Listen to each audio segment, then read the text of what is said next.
What does it feel like to be absolutely certain that everything will go according to plan? So certain that you never pause to imagine another ending at all? What happens when the world's safest ship begins to sink so quietly that almost no one believes it at first? So before you get comfortable, take a moment to like the video and subscribe, but only if you genuinely enjoy what I do here. And if you'd like, tell me where you're listening from tonight and what time it is where you are. Now, dim the lights, maybe turn on a fan for that soft background hum, and let's ease into tonight's journey together. In the early spring of 1912, certainty was everywhere. It was in the newspapers, in the advertisements pasted across railway stations, and in the calm routines of men who had crossed oceans so many times that the sea had long since become familiar rather than feared. Europe stood at the height of its confidence. The Edwardian world moved with measured steps, supported by empire, industry, and the belief that progress once achieved would naturally continue. Steamships had grown larger and faster with every passing decade. Crossing the Atlantic was no longer an adventure in the old Ense. It was a scheduled service. Ships departed on time, arrived on time, and carried the world's business, mail, and people between continents with remarkable regularity. The ocean had not changed, but human expectations had. The White Star Line understood this better than most. Its ships were not built to chase speed records. They were designed for steadiness, comfort, and prestige. The company's leadership believed that travelers, especially wealthy ones, preferred reliability and refinement over raw speed. Titanic was meant to embody that philosophy completely. She was not only a vessel, but a statement of industrial strength, of national pride, and of modern assurance. In Southampton, where Titanic prepared for her maiden voyage, this confidence showed itself in small, ordinary ways. Dock workers went about their tasks without ceremony. Supplies were loaded, coal was shoveled, mail was sorted. The ship lay at the quay, not like a marvel demanding attention, but like a large, well-organized building that happened to float. She was impressive, certainly, but she was also familiar in purpose. This was how modern travel worked now. Passengers began arriving in ones and twos, carry-NG luggage, rather than anticipation. For many, this was not their first Atlantic crossing. Some had chosen Titanic specifically because of her reputation for comfort. Others simply followed schedules arranged by agents and companies. There was no sense of participating in history. People expected a journey, not a story. Among the crew, routines governed everything. Officers checked lists and orders. Engineers reviewed systems. Stewards memorized cabin assignments. Each man had a defined role, and the success of the voyage depended not on inspiration, but on repetition, doing what had been done before, again and again, with steady hands. Captain Edward John Smith arrived with the quiet authority of experience. Known as the millionaire's captain, he had spent decades at sea and was nearing retirement. This voyage was meant to be a fitting capstone to a long, dependable career. He had commanded ships through storms and fog, through crowded shipping lanes and quiet nights. Nothing about Titanic suggested that this crossing would be different from the many others he had overseen. Thomas Andrews, the ship's designer, moved through the vessel with a different awareness. He knew every company, department, every bulkhead, every calculation. He was not anxious, but he was attentive. Titanic was his work made real, and like any careful engineer, he remained interested in how theory met practice. His presence on board was routine for a maiden voyage, not an omen. J. Bruce Ismay, managing director of the White Star Line, also traveled aboard. His role was both executive and symbolic. He represented the company's confidence in its newest ship. His presence was meant to reassure, not supervise. This was not a trial run in the experimental sense. Titanic was already considered complete.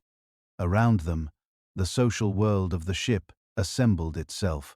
First-class passengers arrived with trunks and expectations shaped by luxury hotels rather than travel hardships. Second-class travelers represented professionals, academics and clergy people comfortable enough to expect privacy but practical enough to appreciate value.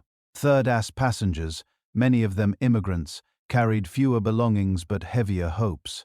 They were not tourists. They were moving their lives. The divisions between these groups were clear, enforced by architecture as much as by policy. Corridors, staircases, and public rooms guided people where they belonged. This was not seen as cruelty or injustice at the time, but as order. Everyone knew their place, and the system worked because it was rarely questioned. As departure day approached, no one spoke of danger. The North Atlantic in April was known to be cold, and ice was a seasonal consideration, but it was not extraordinary. Ships had encountered ice for decades and adjusted accordingly. Wireless technology now allowed warnings to be shared. Experience suggested that risks could be managed. The phrase unsinkable was sometimes used in promotional language, but it was not a technical claim. It referred to the ship's advanced safety features, watertight compartments designed to limit flooding. In practice, this contributed to confidence rather than recklessness.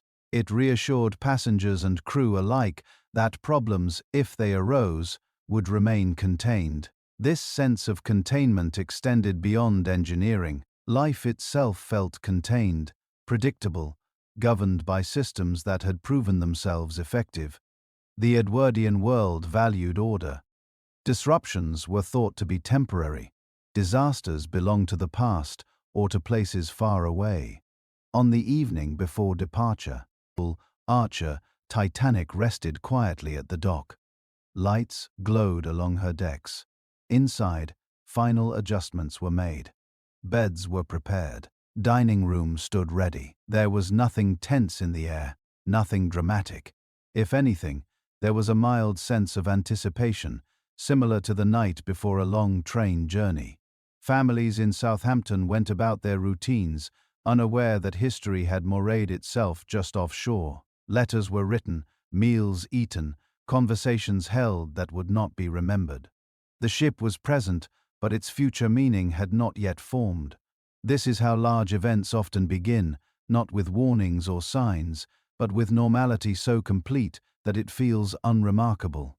Titanic did not depart into uncertainty. She departed into confidence shared by nearly everyone connected to her.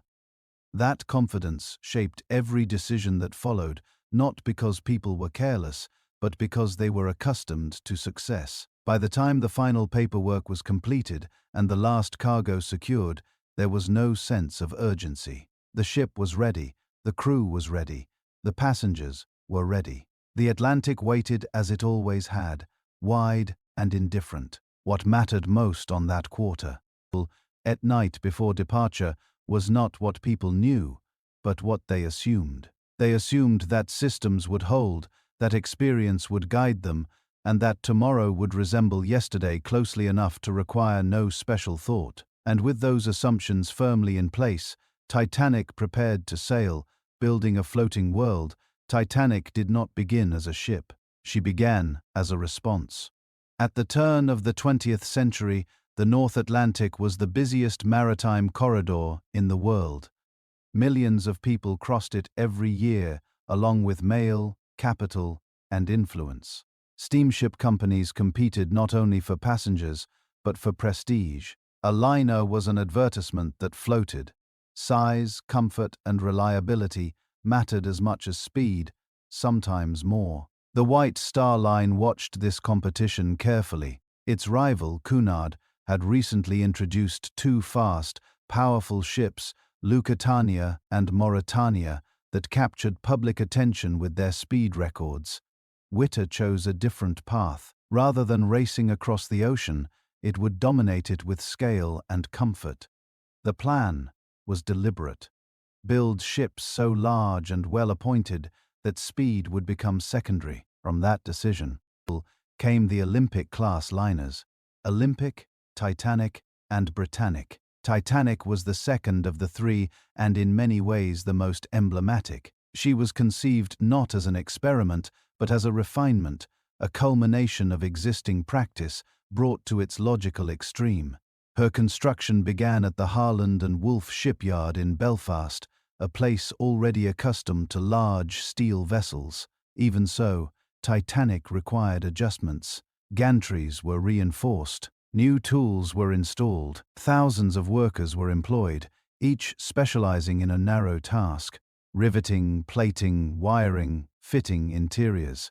The ship rose piece by piece, not as a single vision, but as a coordinated effort spread across months.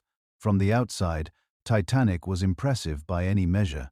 She stretched over 880 feet in length. Her hull rose high above the waterline, her funnels visible from miles away.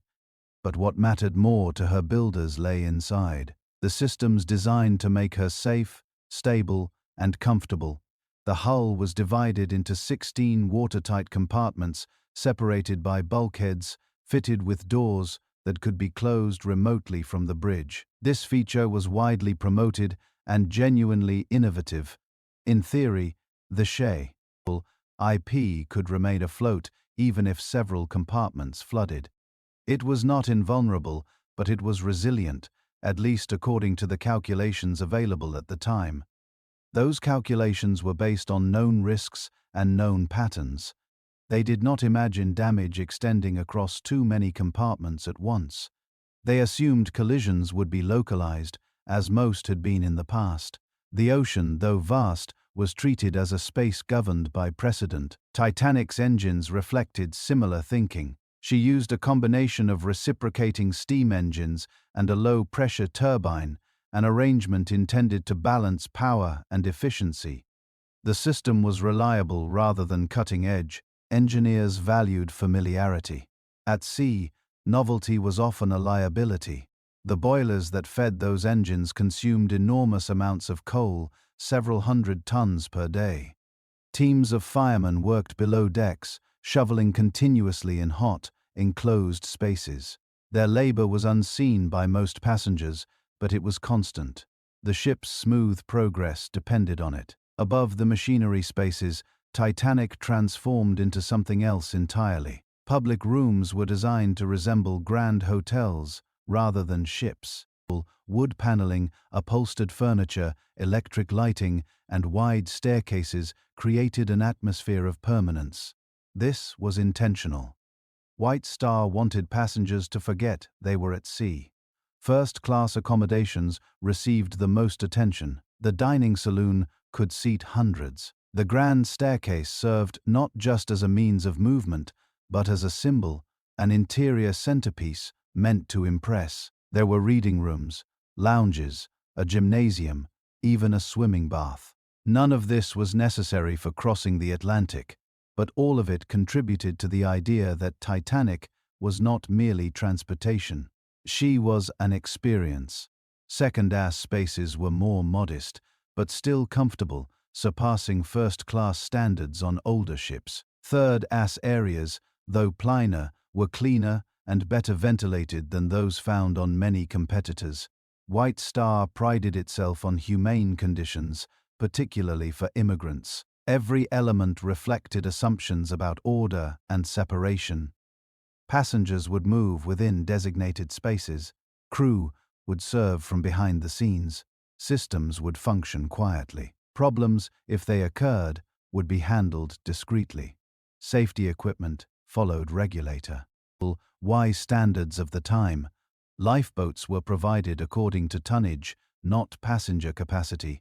Titanic carried more boats than legally required, yet far fewer of them would be needed for everyone on board. This was not seen as negligence, it was accepted practice. Lifeboats were intended to ferry passengers to safety, not to act as prolonged shelters. This logic depended on another assumption that in a serious emergency, help would arrive. The North Atlantic was busy. Ships were rarely alone. Wireless communication, still relatively new, strengthened this belief. Distress signals could now be sent and received quickly. The sea felt smaller. Construction proceeded with confidence. Inspections were passed. Adjustments were made. Titanic was launched into the water in May 1911, her hull sliding down the ways into Belfast Wolff. The event drew crowds, but it was not dramatic. Launches were routine at Harland and Wolff. The real work continued afterward. Outfitting took months. Interiors were completed, systems tested, crew selected. Nothing suggested urgency. The ship was built to last, not to rush. By early 1912, Titanic was ready for sea trials. These tests were brief, focusing on maneuverability and basic performance. The ship handled well. Her engines responded as expected. There was no reason to delay her entry into service. When Titanic sailed to Southampton to prepare for her maiden voyage, she joined a long tradition of liners beginning their working lives quietly. There were no speeches, no ceremonies. She was a commercial vessel entering service, not a monument. The phrase floating world was sometimes used to describe ships like Titanic, and it was not entirely metaphorical. She contained her own hierarchy, her own routines, her own rhythms. Once underway, she would operate independently, governed by maritime law and internal discipline. What mattered most about Titanic's construction was not any single feature, but the way all those features reinforced a shared belief that complexity equaled control. More compartments, more systems, more redundancies, all pointed toward mastery over risk. This belief was sincere. It was supported by decades of successful crossings. Accidents happened, but rarely on this scale. Each improvement seemed to reduce danger further. There was no sense that limits were being approached. In hindsight, it is tempting to see warning NG signs in the ship's design choices, in the height of the bulkheads, in the number of lifeboats, in the confidence of promotional language. But at the time, these choices aligned with industry norms and expert opinion.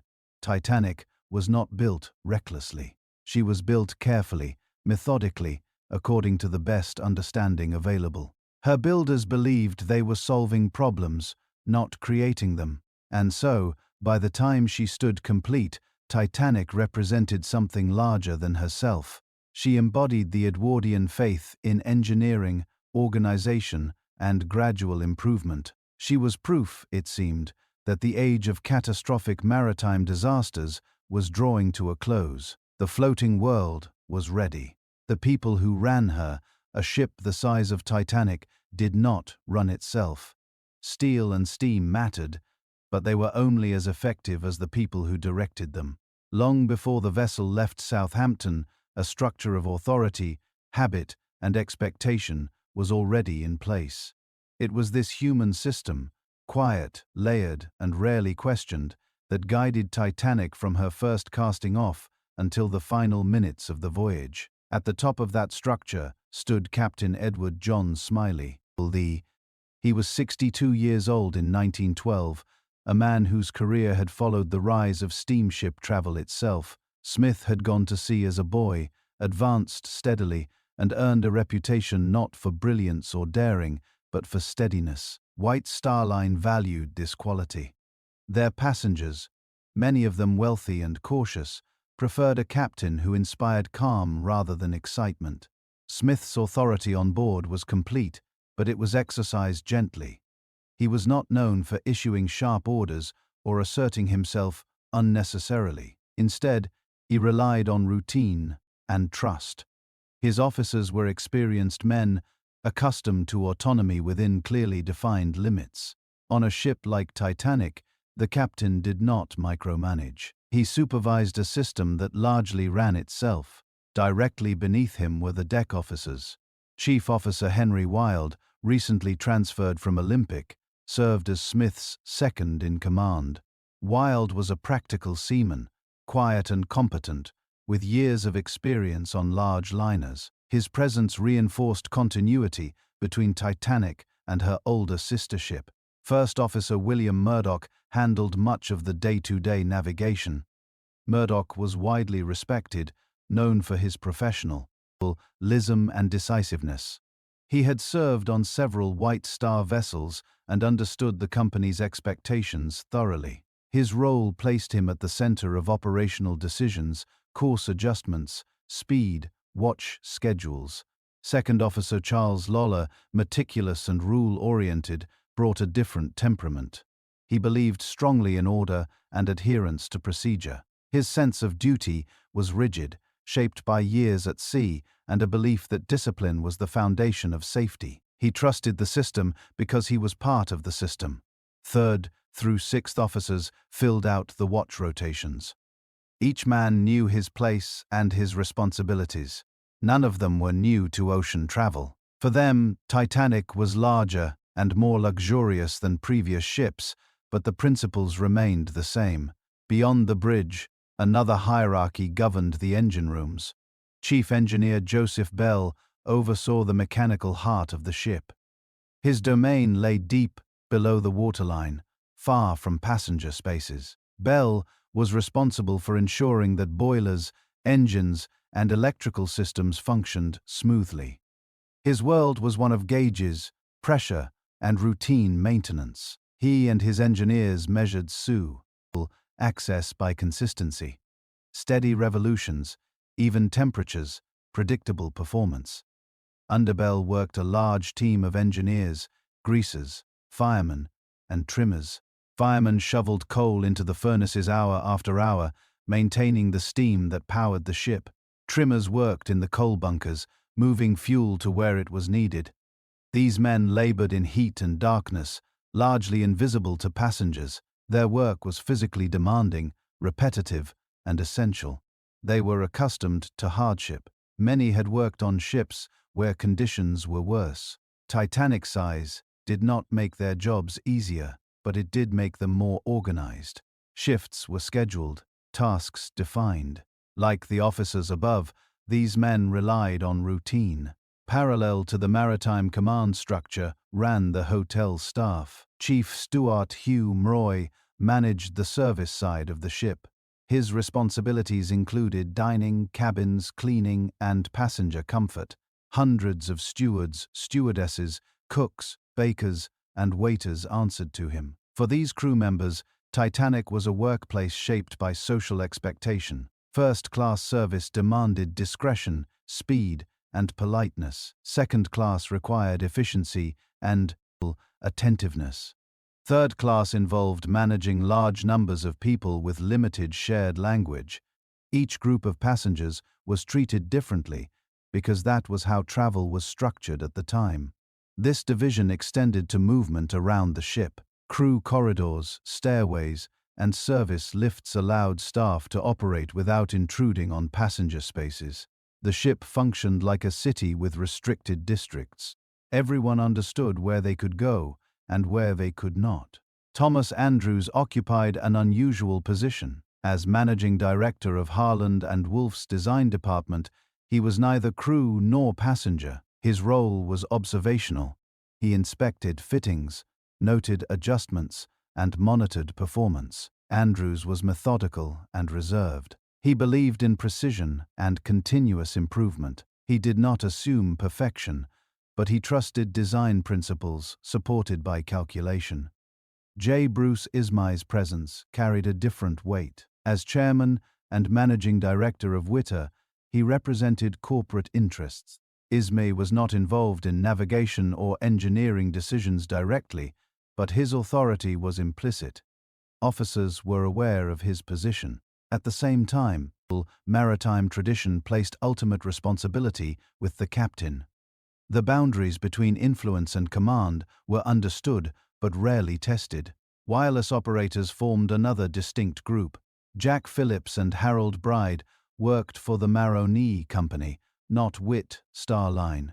Their primary duty was transmitting passenger messages, not monitoring YCE reports. Wireless communication was still viewed as an auxiliary service rather than a navigational tool. The operators worked long hours sending and receiving signals, often under pressure to clear backlogs. This separation mattered. Information flowed through channels defined by custom, not urgency. ICE warnings were received, logged, sometimes passed on, sometimes delayed. No single person was responsible for synthesizing all available data. Instead, information moved in fragments. What unified all these roles was trust in the established order. Each man believed that if he performed his duty correctly, the whole would function smoothly. This belief was reinforced by experience. Most Atlantic crossings ended uneventfully. Problems arose, but they were handled. There was no culture of anticipating catastrophe. Training focused on in routine emergencies, fire, mechanical failure, minor collisions. Lifeboat drills existed, but they were procedural rather than rehearsed. Crew members knew where boats were and how to lower them, but few had practiced under realistic conditions. This was not complacency in the modern sense. It was proportionality. Extreme scenarios were considered unlikely. Preparing extensively for them seemed unnecessary, even disruptive. The officers trusted the ship. The engineers trusted the machinery. The stewards trusted the order of service. The wireless operators trusted the flow of messages. Each layer reinforced the others. Even social dynamics reflected this structure. Passengers deferred to officers. Crew deferred to rank. Decisions moved downward, not upward. Questioning authority was rare, not because people were intimidated, but because the system had worked for so long. On the bridge, watch schedules rotated smoothly. Officers monitored speed, course, and weather. Orders were given and acknowledged. Logs were kept. Everything appeared stable. Below decks, the rhythm of labor continued uninterrupted. Boilers roared, engines turned, lights glowed. Electric power flowed throughout the ship, reinforcing the sense of modern reliability. In passenger spaces, the crew's presence was designed to be unobtrusive. Stewards moved quietly, anticipating needs. Service appeared effortless. This invisibility was intentional. It supported the illusion that comfort was natural, not manufactured. What none of these people could see, what no one was trained to imagine, was a failure that exceeded the system's assumptions. The possibility that multiple safeguards might be overwhelmed at once did not fit into existing categories. Responsibility was distributed, but accountability was diffuse. Everyone knew their job, but no one was tasked with imagining the unthinkable.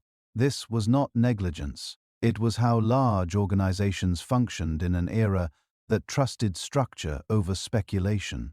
As Titanic moved closer to departure, these human systems settled into place as firmly as the steel beneath them. The ship was staffed by professionals doing what they had done many times before. Experience bred confidence, and confidence discouraged doubt. In later years, individuals would be scrutinized, praised, or blamed. Actions would be dissected, decisions questioned. But before the voyage began, there was no sense of impending judgment. There was only the steady continuation of routine. The people who ran Titanic believed in order, hierarchy, and competence. They believed that the sea could be managed through experience and technology. They believed, above all, that tomorrow would follow today in a predictable line. And with that belief guiding them, they prepared to sail, passengers, classes, and expectations. When Titanic prepared to sail, she carried more than people from one continent to another. She carried assumptions about class, comfort, order, and what travel was supposed to feel like in the early 20th century. These assumptions shaped how passengers moved, where they slept, how they were served, and most importantly, what they expected from the ship and from one another. The passenger list itself reflected the world as it existed in 1912. Wealth was concentrated, social mobility was limited, and the Atlantic crossing connected two centers of economic gravity. Those who boarded Titanic did so with different reasons and different futures in mind, but they shared a belief that the voyage would be routine. First-class passengers occupied the most visible and ibrated spaces on the ship. Many were industrialists, financiers, diplomats, and their families. Some were well known in business or society. Others were simply affluent enough to afford the fare. For them, Titanic was not a challenge or an ordeal. It was an extension of a lifestyle already defined by comfort and predictability. Their cabins were spacious, some arranged as private suites with sitting rooms and private baths. The furnishings echoed grand hotels on land, polished wood, soft carpets, electric lighting that could be adjusted at will. There was no sense of improvisation in these spaces. Everything suggested permanence. Meals were served at fixed hours in a dining saloon designed to impress without overwhelming. Service followed formal rules, multiple courses, proper attire, attentive but discreet waiters. The emphasis was on calm regularity. Nothing was meant to surprise. Public rooms offered places to read, write letters, or walk slowly beneath glass-due ceilings. The grand staircase functioned as both a thoroughfare and a social stage. People saw and were seen there, reinforcing shared expectations of behavior. Movement was measured. Voices were kept low. The sea remained, largely outside awareness. Second-class passengers lived a different version of the same idea.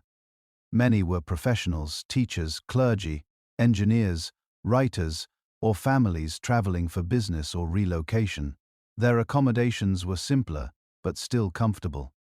Cabins were smaller, often shared, but clean and well maintained. Seconda's dining was orderly and respectable. Meals were fewer in number, but substantial. Service was efficient, rather than ceremonial. These passengers expected courtesy and reliability, not indulgence. For them, Titanic represented value and modernity, rather than luxury. Third-class passengers formed the largest group. Many were immigrants heading toward new lives in North America. They came from across Europe and beyond, speaking dozens of languages. Some traveled alone, others with families. Their possessions were limited to what they could carry or afford to ship. Conditions in third class reflected both progress and constraint. Compared to older immigrant ships, Titanic offered better ventilation, cleaner spaces, and regulated accommodations. Cabins were grouped by gender and family status. Shared facilities were common. Privacy was minimal. Even so, these passengers did not expect hardship. The crossing was part of a larger plan work, family reunification opportunity. The ship was a means, not an experience. They trusted that it would deliver them safely, as countless ships had done before. What separated these classes was not only comfort, but access. Corridors, stairways, and doors controlled movement. Regulations, some mandated by immigration law, others by custom, kept groups apart. This separation was not viewed as hostility. It was accepted structure. Crew members enforced these boundaries routinely. As stewards directed passengers politely but firmly. Signs guided movement. Most passengers complied without question because the system aligned with what they already knew. This structure shaped expectations during the voyage. First-class passengers expected to be informed discreetly if anything unusual occurred. Second-class passengers expected instructions. Third-class passengers expected to follow orders when given. These expectations were rarely articulated, but they existed nonetheless. Social interactions reflected the same pattern. People tended to remain within their class group. Encounters across boundaries were limited and formal. Shared decks existed, but habits kept people apart. The ship itself reinforced this. Promenade decks were divided. Dining rooms were separate. Even the view of the sea varied, depending on location. Titanic was a single vessel containing multiple social worlds. Before departure, excitement took different forms. In first class, anticipation focused on comfort and novelty, new spaces, new acquaintances, a pleasant passage. In second class, there was satisfaction in traveling well. In third class, there was hope and nervousness about what awaited at the other end.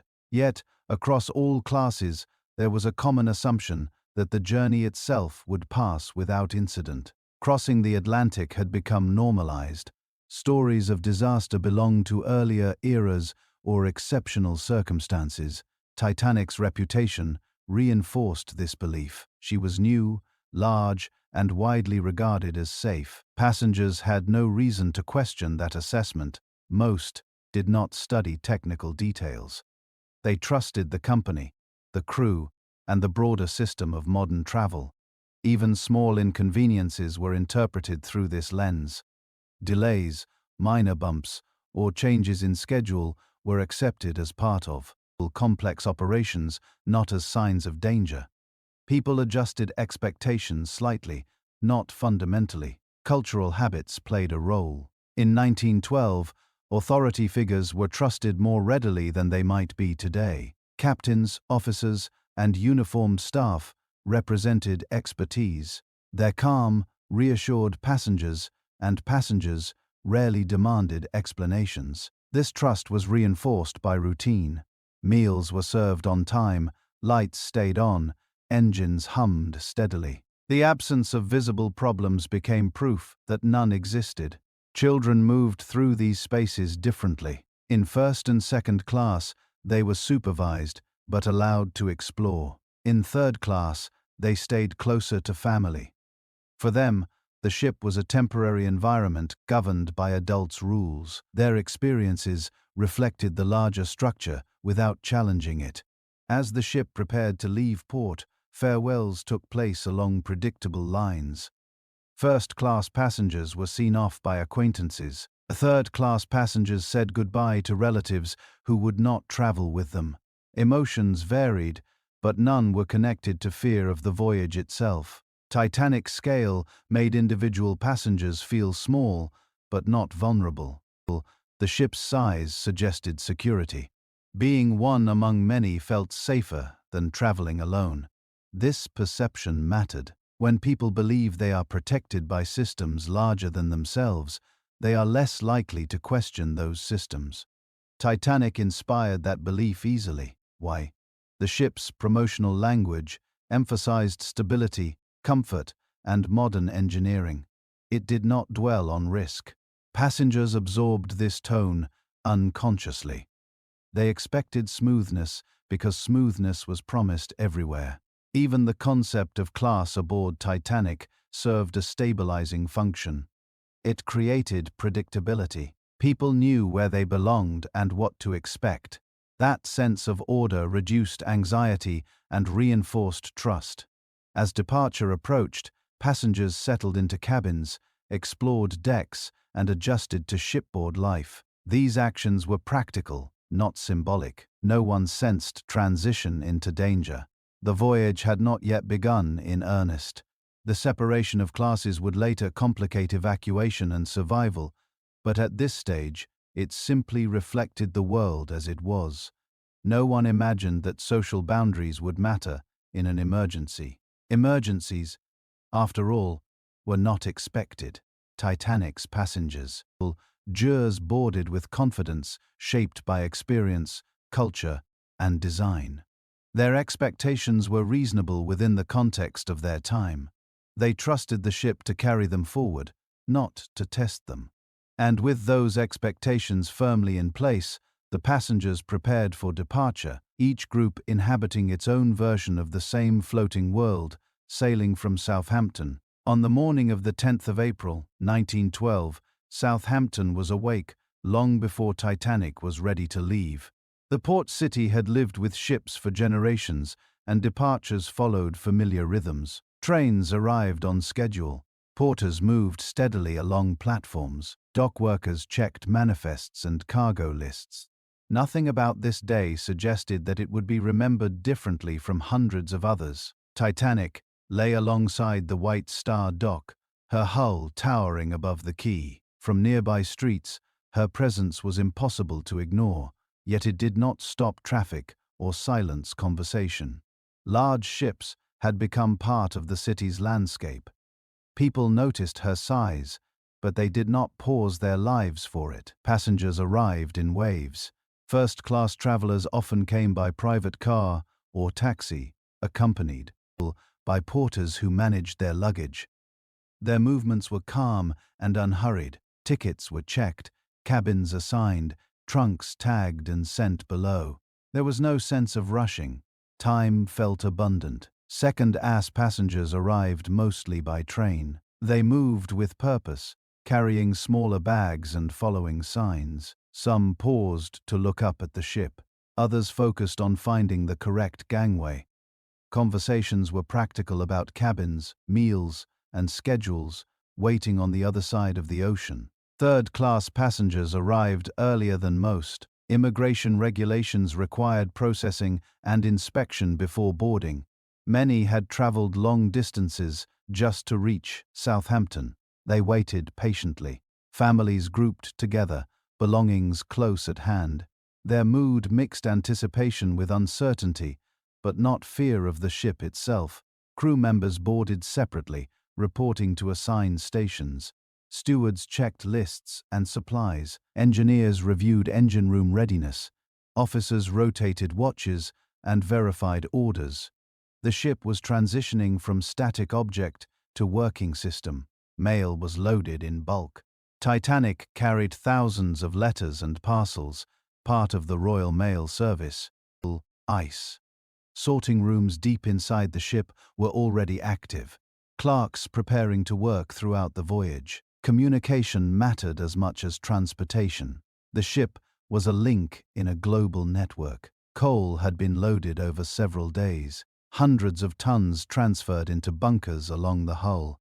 The process was dirty and labor-intensive, leaving marks on the ship's sides that would later be noticed in photographs. To those involved, it was simply part of preparation. By late morning, boarding was largely complete. Passengers settled into cabins. Stewards assisted with unpacking. Some explored decks and public rooms. Others remained inside, adjusting to the unfamiliar stillness of a ship not yet underway. On the bridge, officers monitored activity below. Captain Smith arrived on board and reviewed final details. There were no speeches, no formal send-offs. Authority expressed itself quietly through readiness rather than announcement. At noon, Titanic prepared to depart. Lines were readied. Tugs waited to assist with maneuvering in the confined space of the dock. The ship's size made departure a precise operation, not a dramatic one. As lines were cast off, an unexpected moment occurred. Red. Titanic's engines engaged slowly, and as her massive hull began to move, water displaced by her motion affected nearby vessels. The smaller liner, New York, marrowed ahead, strained against her lines. One snapped. The ship swung toward Titanic, pulled by suction. For a brief moment, attention sharpened. Tugs reacted quickly. Titanic's engines were stopped. Lines were secured. The New York was brought under control with only yards to spare. Damage was avoided. The incident caused delay, not alarm. Such occurrences were known risks in crowded harbors. Adjustments were made. Departure resumed.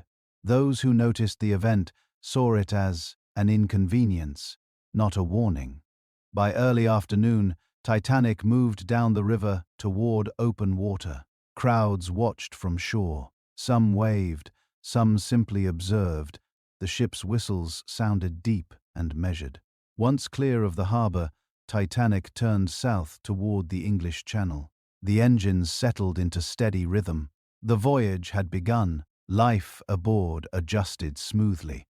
Lunch was served. Passengers explored decks. Crew resumed routines now oriented toward movement rather than preparation. The ship's size dampened sensation of motion. For many on B. Ocean, the sea felt distant, almost irrelevant. That evening, Titanic approached Cherbourg, France. The port was too shallow for the ship to dock directly. Instead, tenders vied passengers and mail between shore and ship. This process was efficient but time-consuming. First-class passengers boarded from Cherbourg, some of them among the wealthiest individuals on board. Their arrival added to the social atmosphere of the voyage, but did not alter its tone. Cabins were filled, dining arrangements adjusted. By nightfall, Titanic resumed her westward course. The channel opened into the Atlantic. The ship's speed increased slightly. The sense of transition was subtle. There was no clear moment when Europe felt left behind. The sea simply widened. On April 11th, Titanic reached Queenstown, Ireland, her final port of call again. Tenders handled boarding. This stop added mostly third-class passengers, families, and individuals immigrating to North America. Some disembarked as well, completing short journeys. Queenstown marked a psychological boundary. After leaving, Titanic would not see land again until North America. Even so, the atmosphere remained calm. For experienced travelers, this was familiar territory. For immigrants, the crossing ahead was anticipated, but not feared. By late afternoon, Titanic turned fully into the open Atlantic. The coast of Ireland receded. The ship settled into her intended cruising speed. Days at sea followed predictable patterns. Weather was fair. The ship moved smoothly. Meals were served on schedule. Wireless messages flowed. Nothing disrupted routine. Passengers adapted quickly. Seasickness was minimal. Activities filled the hours. Walking decks, reading, writing letters. Children played quietly. Conversations revolved around destinations rather than dangers. Crew members maintained discipline and pace. Watches rotated. Logs were updated. Equipment functioned as designed. The ship performed exactly as expected. There was no sense of urgency and speed. Titanic was not racing. She was following schedule, not pushing limits. This distinction mattered to those in command. The ship's reputation rested on reliability, not haste. As night fell on the open Atlantic for the first time, lights glowed throughout the ship. From outside, Titanic appeared like a floating city, steady and bright against the dark water. Below decks, engines continued their work. Firemen shoveled coal. Engineers monitored pressure. Electricity powered lighting, heating, and communication.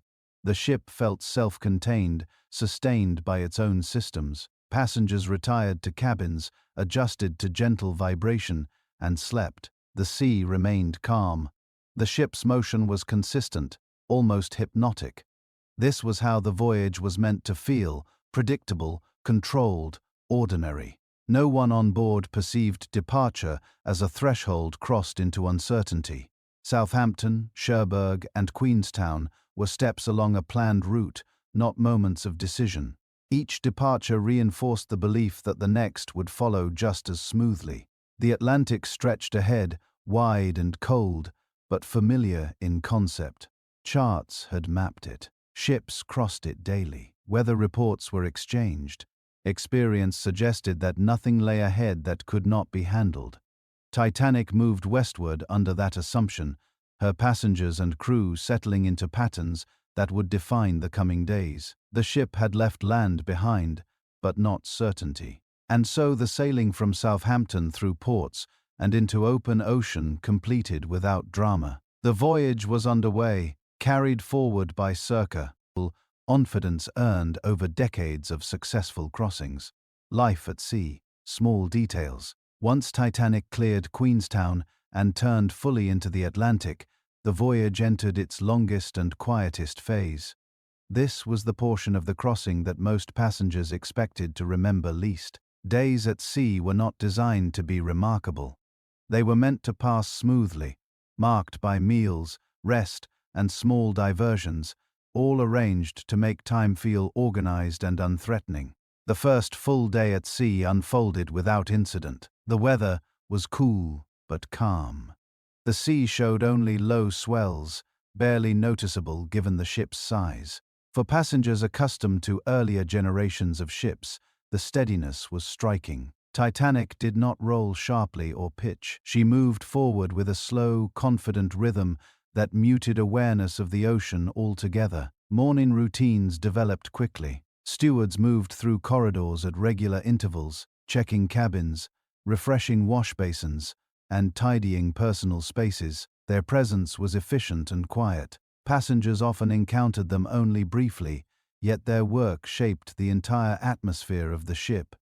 In first class, breakfast was a leisurely affair. Served over extended hours, it allowed passengers to rise when they wished. Some took early walks on the promenade deck before eating. Others remained in cabins reading or writing letters. The pace was unhurried, shaped by choice rather than necessity. Second-class passengers followed a more structured schedule.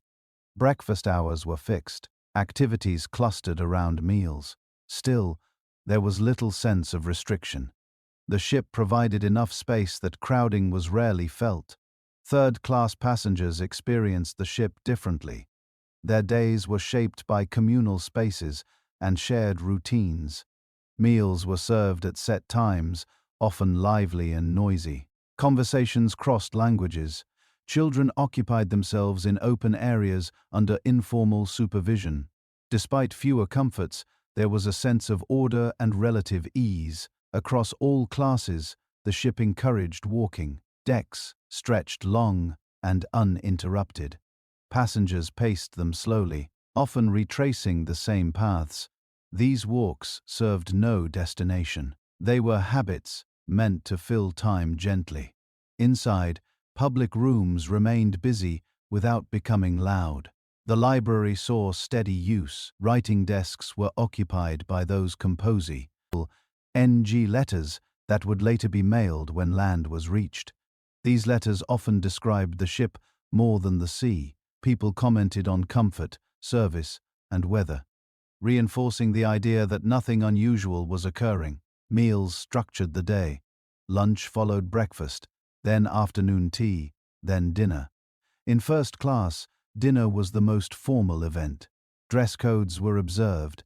Service was deliberate. Courses followed one another in predictable order. The ritual mattered more than the food itself. It marked time. Below decks, a different rhythm persisted. Engine room crews worked rotating shifts, maintaining pressure and speed. Firemen labored in near-constant heat, shoveling coal into furnaces that consumed fuel relentlessly. Their work never paused, day or night. They measured progress not in miles, but in tons of coal burned. Trimmers moved coal within bunkers, ensuring that supply remained balanced. Their environment was cramped and dark. They worked by lamp light, breathing dust and sweat. Few passengers were aware of their existence. Fewer still understood how essential they were to the ship's motion. In the mailroom, Clark sorted letters continuously. Titanic carried one of the largest mail consignments ever loaded onto a ship. Regulations required that mail be handled even at sea. Clerks worked long hours surrounded by sacks and sorting tables. Their task connected the ship to the world beyond the horizon. The wireless room operated almost constantly. Passenger messages flowed outward. Reports and acknowledgements flowed inward. Wireless operators focused on clearing backlogs rather than monitoring navigational information. Their priority reflected commercial reality. Passengers expected communication. Ice warnings were part of the background, not the foreground. On the bridge, watches rotated routinely. Officers noted weather conditions, speed, and course. Logbooks were updated at regular intervals. Orders were passed calmly. There was no need for heightened alertness. Conditions did not demand it. The ship's speed increased slightly as she settled into the open Atlantic. This was normal. Titanic was designed to cruise efficiently once clear of traffic and ports. There was no sense of pushing limits. The engines ran smoothly, without strain. Passengers noticed the speed only indirectly. The vibration beneath their feet was steady. The wake T railed long and white behind the ship. Time zones shifted gradually, announced through clocks adjusted by the crew. Even time itself felt managed. Children adapted quickly to shipboard life. They explored aloud areas accompanied by parents or nurses. The ship felt safe. There were rails, wide decks, and constant supervision. Few restrictions felt oppressive. Adults trusted the environment. Social interactions followed familiar patterns. People conversed with those they had met during boarding or meals. Friendships formed casually.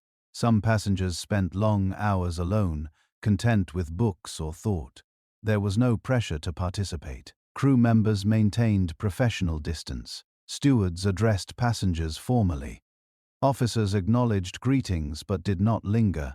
The hierarchy remained intact, not enforced harshly, but observed naturally. At night, the ship transformed quietly. Lights dimmed in public spaces. Corridors softened into silence, broken only by footsteps and distant machinery. Passengers retired to cabins, adjusting to gentle vibration and enclosed stillness. The sea outside remained largely unseen. Few passengers ventured out at night. Those who did notice the cold more than the water. Stars appeared sharp and numerous when clouds cleared. The ship's lights reflected faintly on the surface below. Inside cabins, sounds blended into a steady background: engines, ventilation, occasional voices. These sounds became familiar quickly. They reassured rather than disturbed. Silence, when it occurred, felt unusual. The second day at sea passed much like the first. Weather remained fair. Temperatures dropped slightly as the ship moved northward, but this was expected for April. Passengers added coats when going outside. Stewards adjusted heating as needed. There were no formal announcements. Information traveled informally through conversation, through posted notices about mealtimes or minor schedule adjustments. The absence of news reinforced the sense that nothing required attention. The ship's doctor attended to minor ailments, colds, headaches, occasional seasickness, nothing out of the ordinary. Medical facilities were adequate and rarely strained. Religious services were planned for Sunday. Notices appeared quietly. Attendance was voluntary. For many, the service marked time more than devotion. It provided structure to the day. By the third day, Titanic felt familiar. Passengers navigated corridors without hesitation. Crew members recognized faces. The ship's vastness no longer overwhelmed. It became background. This familiarity mattered. It reduced awareness of risk. When an environment feels known, it feels safer, even if its fundamental nature has not changed. The ocean remained cold and unforgiving, but it was distant from daily experience. Even small inconveniences were absorbed easily. A delayed message, a crowded corridor, a closed deck. Due to weather, none suggested danger. They were minor adjustments within a functioning system. Ice warnings began arriving more frequently as the ship progressed westward. They were received, noted, and sometimes passed along, but they did not alter routine significantly. Ice was a known hazard, managed through vigilance and course adjustments. It was not viewed as an emergency. The ship's size contributed to this perception. Titanic felt substantial, solid, unaffected by small changes in sea or weather. Her mass insulated passengers from external conditions. By Sunday, April 14th, routines were firmly established. Passengers anticipated another quiet day. Crew members acted nothing beyond standard duty. The voyage was nearing its midpoint. This calm was not ignorance, it was trust. Trust in design, in experience, in precedent. The small details of life at sea meals, walks, work shifts reinforced the trust continuously. Nothing in these days suggested that routine would soon fail. The ship functioned as designed. People behaved as expected. The system appeared complete. And so, Titanic continued westward, carrying her floating world across open water, sustained by habits so ordinary that they masked the extraordinary vulnerability beneath them. ice warnings, and North Atlantic reality. As Titanic moved farther into the North Atlantic, the ocean resumed its older role, not as scenery, but as an environment with patterns that predated steamships, schedules, and wireless signals. To those who worked the sea for a living, April carried expectations as clear as any calendar entry. Ice was part of the season. It arrived with the currents, drifted southward from Greenland, and scattered itself unpredictably across shipping lanes that had grown increasingly busy. This reality was neither mysterious nor new. Masters and officers had dealt with ice for decades. Charts noted typical boundaries. Seasonal bulletins were circulated. Experience filled in the rest. The North Atlantic in spring demanded attention, not fear. Ice warnings came to Titanic through wireless messages sent by other ships. These messages varied in precision and urgency. Some listed coordinates, others spoke generally of bergs and field ice. Each report reflected what its sender had observed at a particular moment in a particular place. Together, they formed a loose map, imperfect, shifting, and incomplete. Wireless communication in 1912 was still a hybrid service.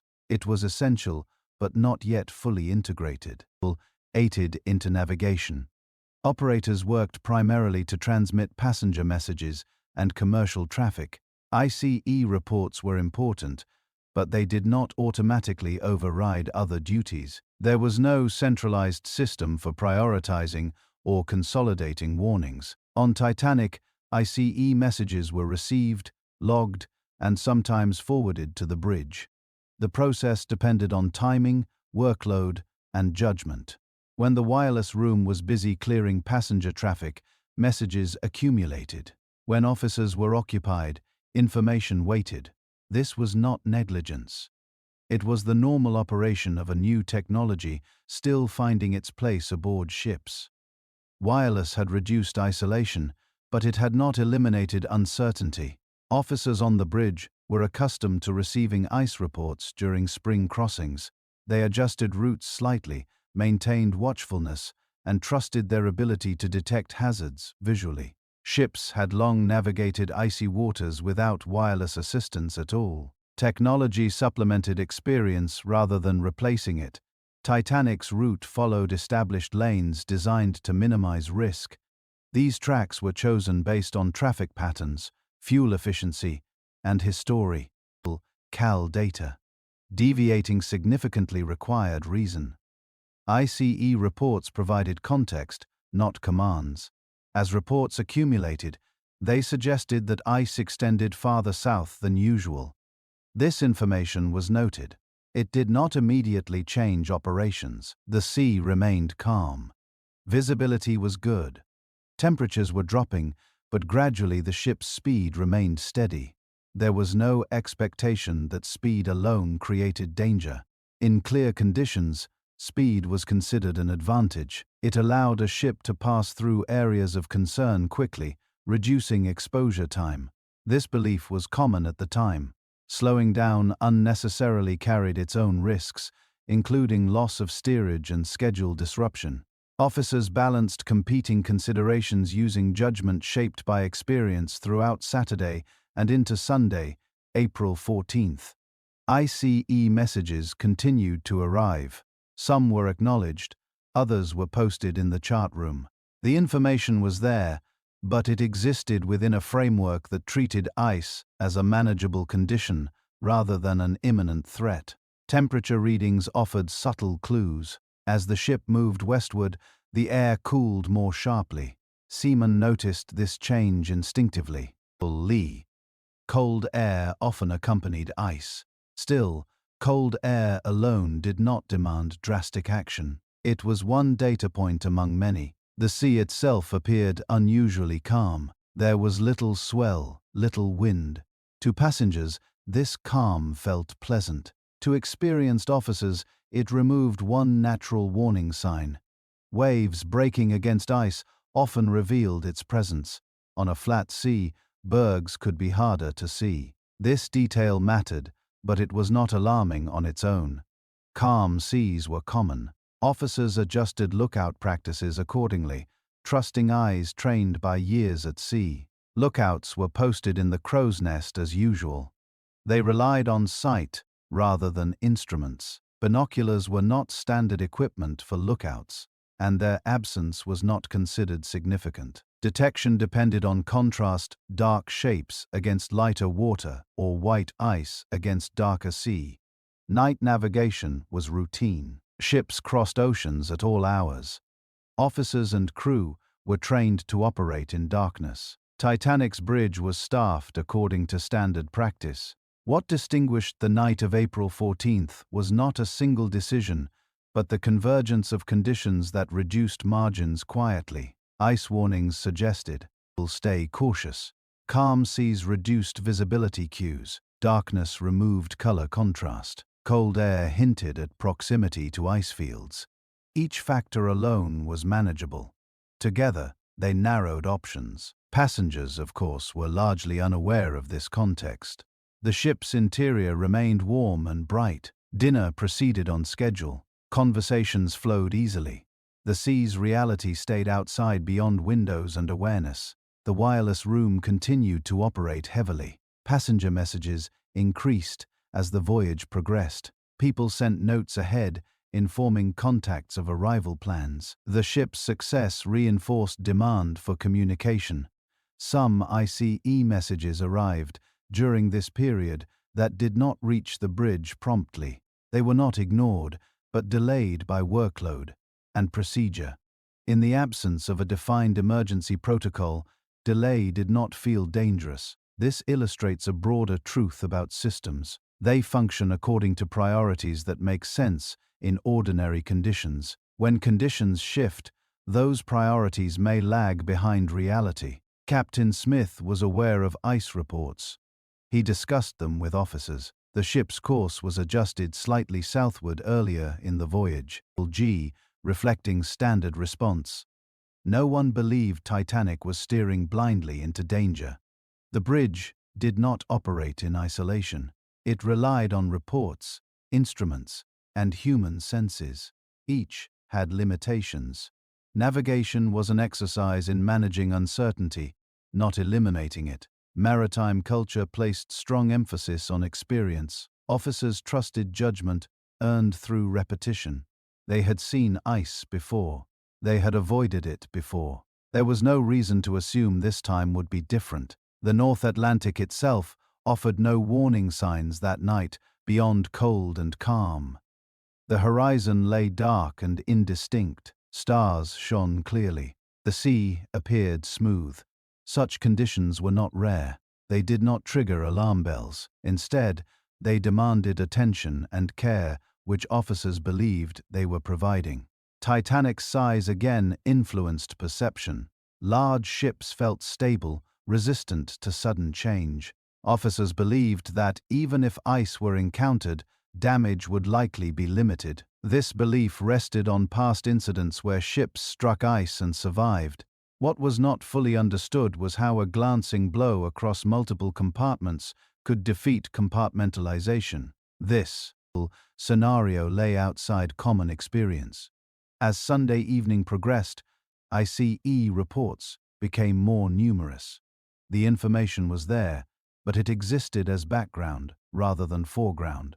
No single report stood out as decisive. This diffusion of responsibility mattered. When warnings arrive incrementally, they can blend into routine. Urgency dissipates across time. The wireless system amplified information without organizing it. Messages came from different ships at different times. There was no central authority synthesizing data into a clear directive. This was not a failure of individuals. It was a limitation of the system as it existed. By late evening, Titanic approached the region where ice had been reported. Officers were aware. Lookouts were attentive. The ship continued at speed considered appropriate for conditions.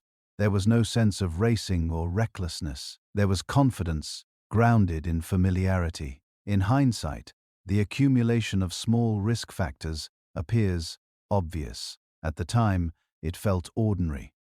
This difference between retrospective clarity and lived experience defines much of what followed. The North Atlantic did not announce danger. It simply waited, unchanged by human schedules or confidence. As the ship moved steadily westward under a clear, cold sky, the conditions that had developed quietly over days came into alignment. The ocean offered no drama, only reality. And within that reality, Titanic continued on her course, guided by experience that had not yet learned what it would soon confront. Sunday, April 14th. A quiet, confident Sunday aboard Titanic began without distinction. It arrived not as a turning point, but as another carefully arranged day at sea, shaped by habit and expectation. The ship had been underway long enough for routines to feel established, yet not long enough for monotony to take hold. For most on board, Sunday carried a familiar rhythm, softened by the isolation of the ocean and the steady reliability of the ship. Morning brought cool air and clear skies. The temperature had dropped further overnight, noticeable, but not uncomfortable. Passengers added coats before stepping onto open decks. The sea remained calm, almost flat, its surface broken only by the ship's passage. There was no wind to speak of. Smoke from the funnels rose straight into the sky before thinning out. Breakfast followed schedule. In first class, passengers arrived at leisure, some after morning walks, others after lingering in bed. Conversation was easy and unhurried. Topics centered on travel plans, acquaintances made aboard, and impressions of the ship. There was quiet satisfaction in being part of a well-run enterprise. Second-class passengers followed similar patterns with less ceremony. Meals were prompt, service efficient. The ship's size and steadiness continued to impress. For many, this was the smoothest crossing they had experienced. In third class, the day began earlier. Families rose together. Children moved between bunks and shared spaces. Meals were lively. There was noise, but also order. Crew members supervised without tension. The crossing so far had exceeded expectations formed by stories of older immigrant ships. Religious services marked the day gently. In first and second class, services were held in designated rooms attended by those who wished to observe the day formally. Hymns were sung, prayers offered. The tone was reflective but calm. There was no mention of danger or difficulty. The sea outside remained absent from thought. For others, Sunday simply meant a change in routine. Some chose to write, lier, TTRs.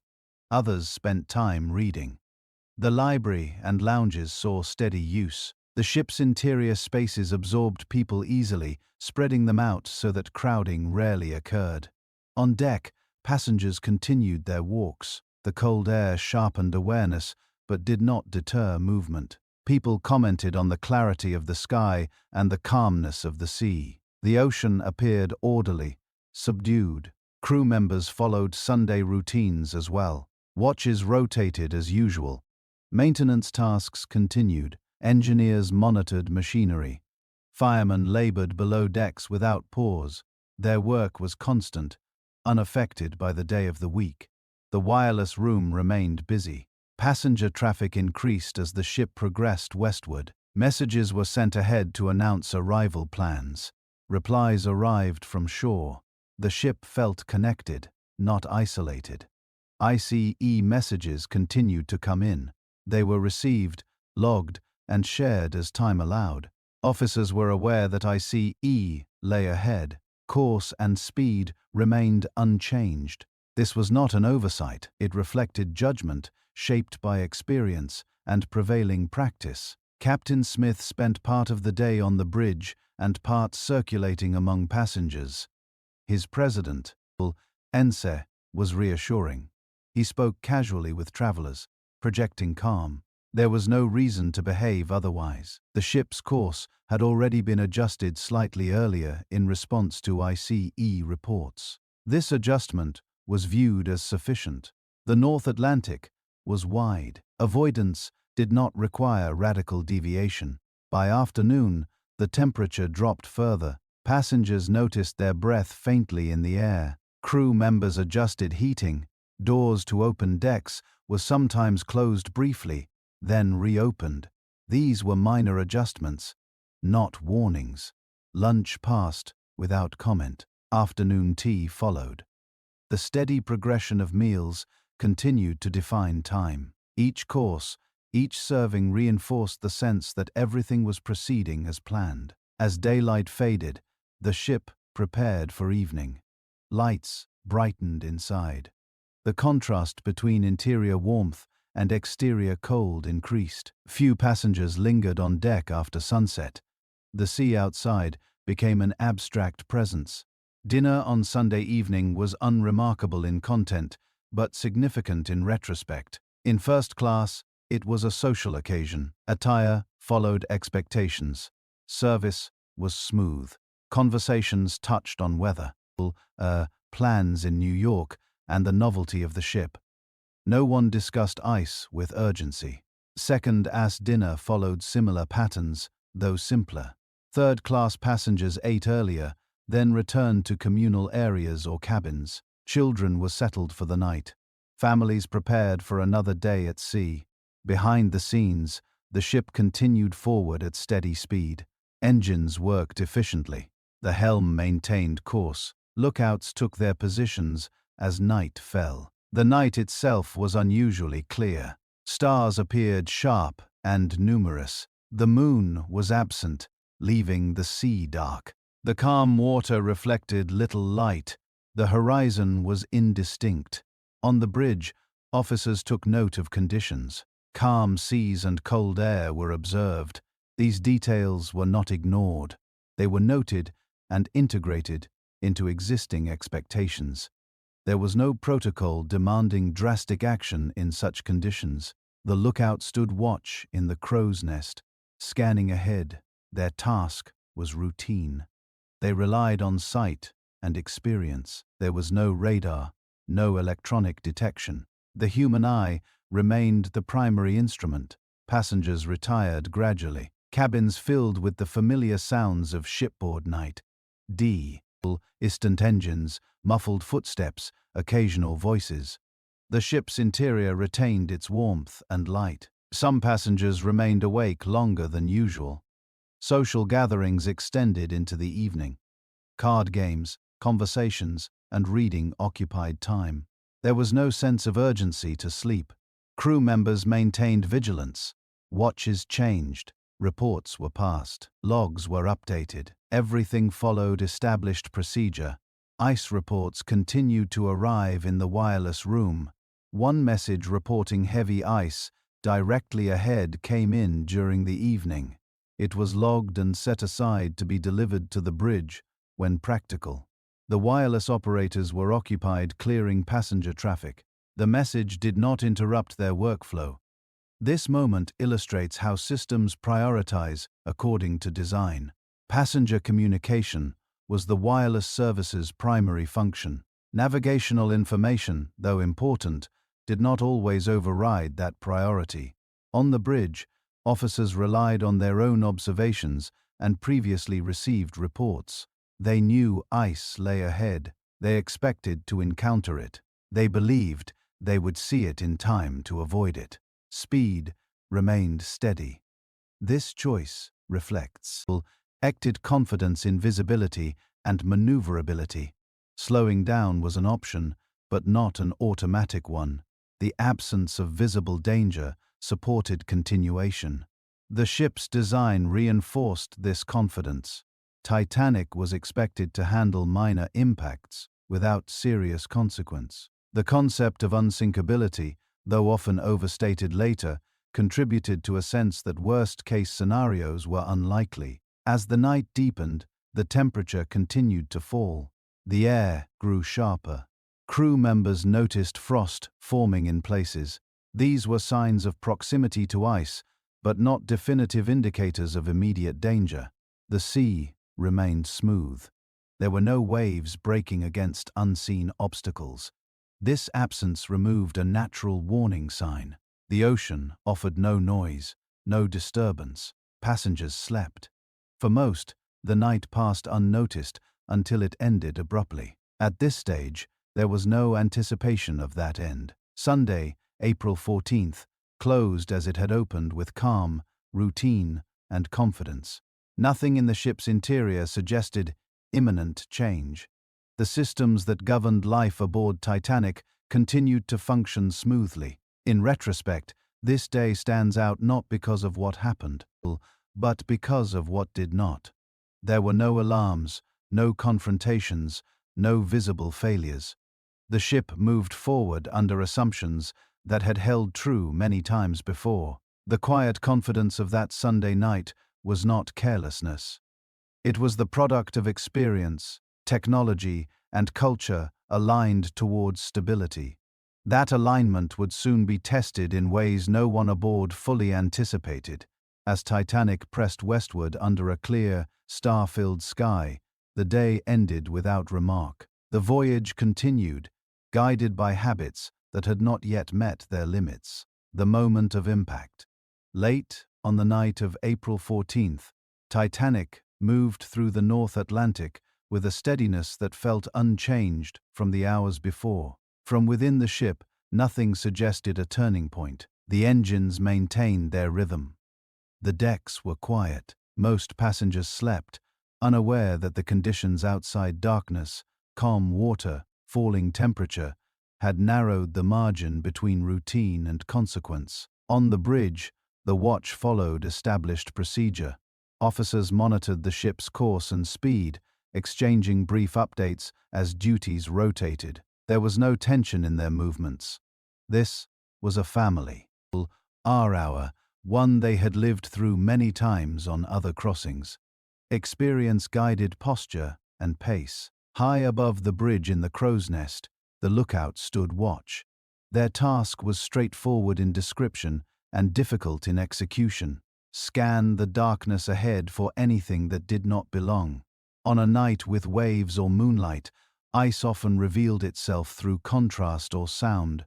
On this night, the sea lay flat and black, offering no such help.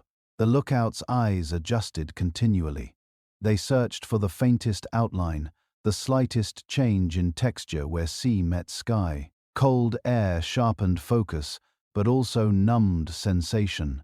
There was no wind to carry sound. The world ahead of the ship appeared empty. At approximately 11:40 p.m., that emptiness changed. What was seen first was not a towering shape, but a subtle interruption, a darker mass where none should have been. The iceberg did not gleam white in the darkness. It appeared as a shadow, its edges difficult to define against the black sea and star-filled sky. The sighting allowed little time. Titanic was moving quickly, and her turning circle was large. When the warning reached the bridge, the response was immediate, not panicked. Orders were given in rapid sequence. The helm was put hard over, engines reversed. This response reflected training. Turning away from danger was instinctive. Slowing or stopping alone would not suffice at such speed. The ship needed to change direction. Titanic began to turn. Her bow responded, but not instantly. The mass of the ship resisted sudden change. Momentum carried her forward even as the rudder worked against it. From the bridge, officers watched the dark shape slide closer along the starboard side.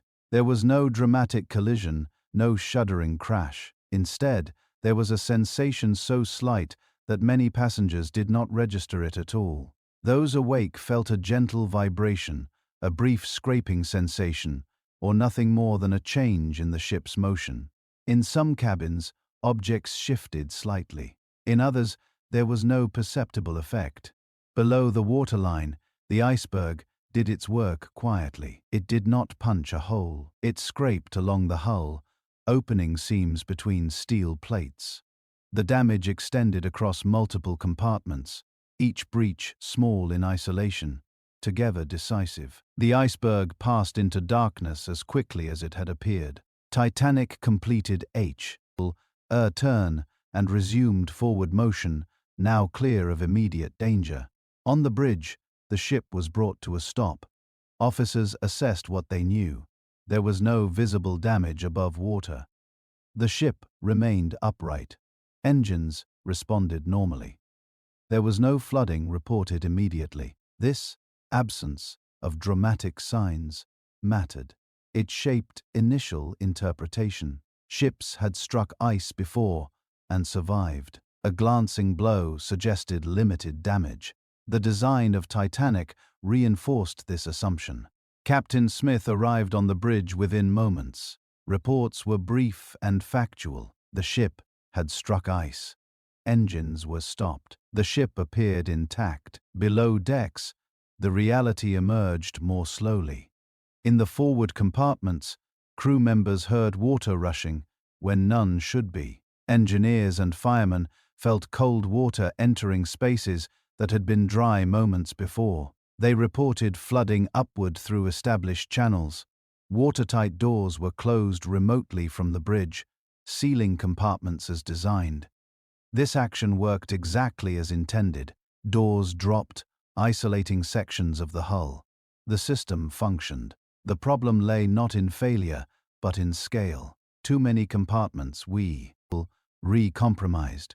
Water spilled from one to the next as the ship's trim changed subtly, almost imperceptibly at first. Thomas Andrews was summoned to assess the situation. He moved through the ship methodically, checking reports, inspecting damage, calculating outcomes. His conclusions formed not from alarm, but from arithmetic. As he progressed, it became clear that the flooding exceeded the ship's capacity to remain afloat. The bulkheads did not extend high enough. As water rose in forward compartments, it would eventually spill over into adjacent ones.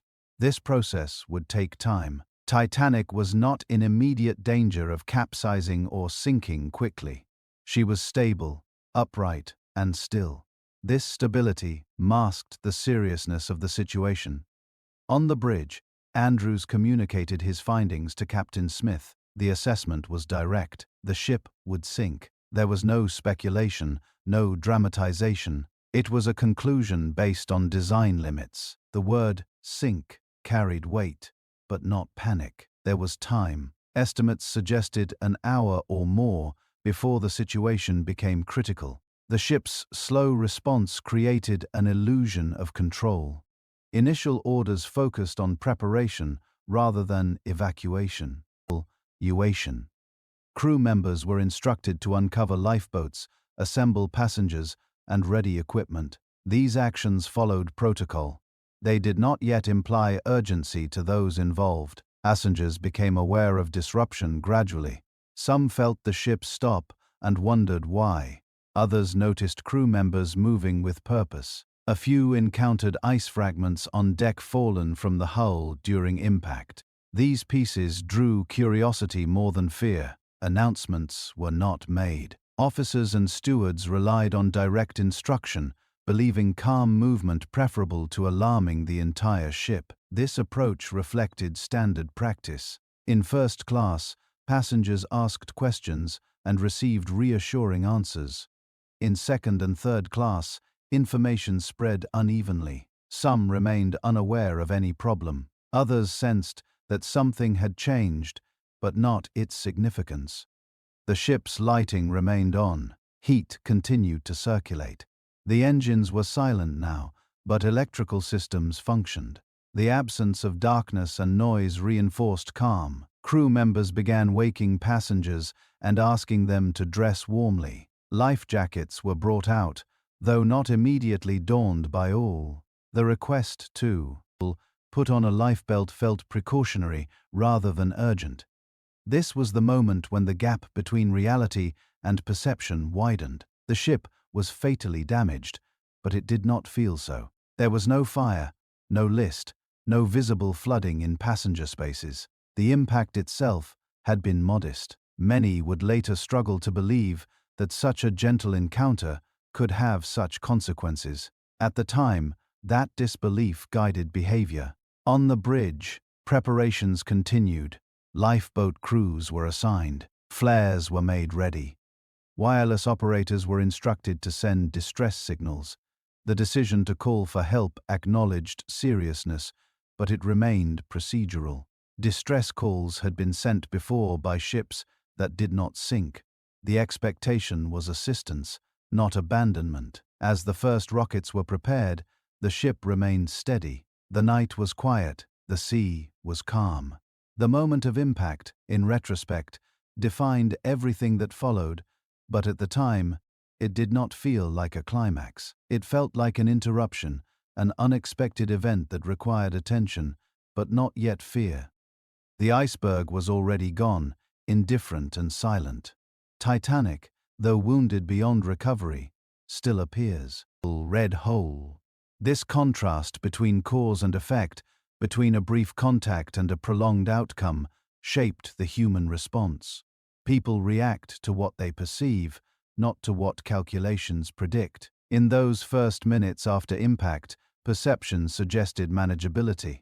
The systems had responded. The ship stood firm. There was time.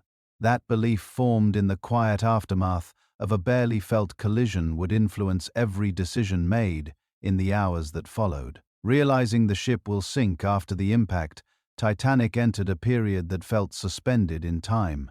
The ship lay still in the water, engines silent, lights glowing steadily throughout her vast interior. To anyone moving through passenger spaces, the situation did not yet resemble an emergency. It felt more like a pause, an unscheduled stop that required explanation rather than alarm. Captain Smith remained on the bridge, receiving reports as they arrived.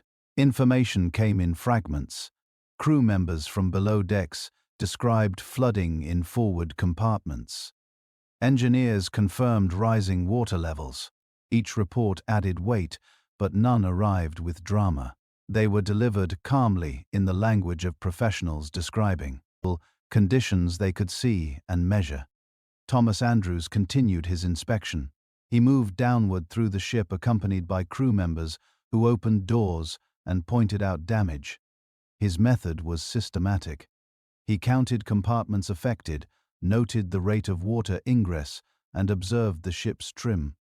These details mattered more than impressions. Water was entering at least 5 forward compartments. Individually, none of these breaches would have been fatal. Together, they exceeded Titanic's design limits. The bulkheads, strong and well built, did not extend high enough to contain flooding across that many sections once the bow settled lower. The ship's response was slow and deceptively gentle. As water accumulated forward, the bow dipped slightly. This change was measured in inches, not degrees. There was no sensation of tipping or instability. To most aboard, the ship still felt level. This subtlety shaped human response. People expect emergencies to announce themselves. When they do not, urgency is difficult to sustain. Andrews returned to the bridge to report his findings. His conclusion was straightforward and final. Titanic would sink. The time estimate was limited. Perhaps an hour, maybe a little more. The ship could not remain afloat indefinitely. Captain Smith absorbed this information quietly. There was no visible reaction beyond acknowledgement. The next steps were practical. Orders were given to prepare lifeboats fully and to begin calling passengers on deck. Wireless operators were instructed to send distress signals. They began transmitting the call for help, initially using the older CQD signal, later adding the newer SOS. Nearby ships responded, some closer than others. Distances were calculated. Assistance was on the way, but not immediate. These actions marked a shift from preparation to acknowledgement. The ship was in serious trouble. Yet even now, the situation did not feel catastrophic to those outside the bridge and lower decks. Stewards were tasked with waking passengers and instructing them to dress warmly and put on life jackets. The phrasing mattered. They did not say the ship was sinking. They said it was precautionary, that there was no danger. This was not deception born of indifference. It was a belief that calm compliance required reassurance. Panic, officers believed, would make evacuation harder, not easier. Passengers responded accordingly. Some complied immediately, dressing and heading to decks. Others hesitated, reluctant to leave warm cabins for cold night air without clearer explanation.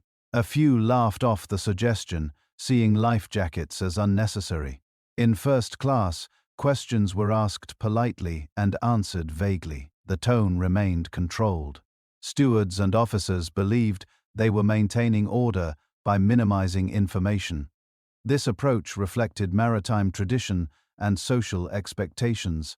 In second and third class, information spread unevenly. Language barriers complicated instruction. Some passengers followed crew directions readily. Others waited, uncertain whether to act. As people gathered on deck, the environment felt strange, rather than frightening. The night was cold and clear. Stars shone brightly. The sea lay calm and black. The ship's lights cast a warm glow over faces and railings. Lifeboats were uncovered and swung out. Crew members worked deliberately, checking lines and equipment. This activity drew attention but not necessarily alarm. Many passengers assumed it was a drill or precaution. The number of lifeboats available was visible. Some noticed that not ever Rione could fit. Others did not calculate capacity. The idea that a modern ship would require complete abandonment felt remote. Captain Smith moved between bridge and deck, overseeing preparations. He issued orders quietly, relying on officers to carry them out. His authority remained intact. There was no chaos, no shouting. Officers assigned to lifeboats took charge of their stations. They organized crew, prepared davits, and instructed stewards. Each officer interpreted orders slightly differently based on personal understanding and temperament. One instruction, women and children first, carried ambiguity. Did it mean only women and children or priority for them? Different officers answered differently, and this difference would shape outcomes. As the first boats were loaded, hesitation slowed the process. Passengers were reluctant to enter small boats suspended over dark water when the large ship beneath them appeared stable. Some refused outright, others stepped back to wait. This reluctance frustrated crew members who struggled to persuade people that leaving the ship was safer than remaining aboard. Without visible danger, the argument lacked force. Boats began to lower, irely filled. Officers made decisions in the moment, balancing speed against capacity. Waiting for boats to fill risked delay. Lowering them half-empty felt wasteful, but expedient. The ship continued to sink slowly. Water advanced forward, compartment by compartment. The bow dipped further, though still subtly. The list remained minimal. The deck angle was not yet obvious to most. Below decks, conditions worsened. Flooded spaces forced crew members to retreat upward. Pumps ran continuously but could not keep pace.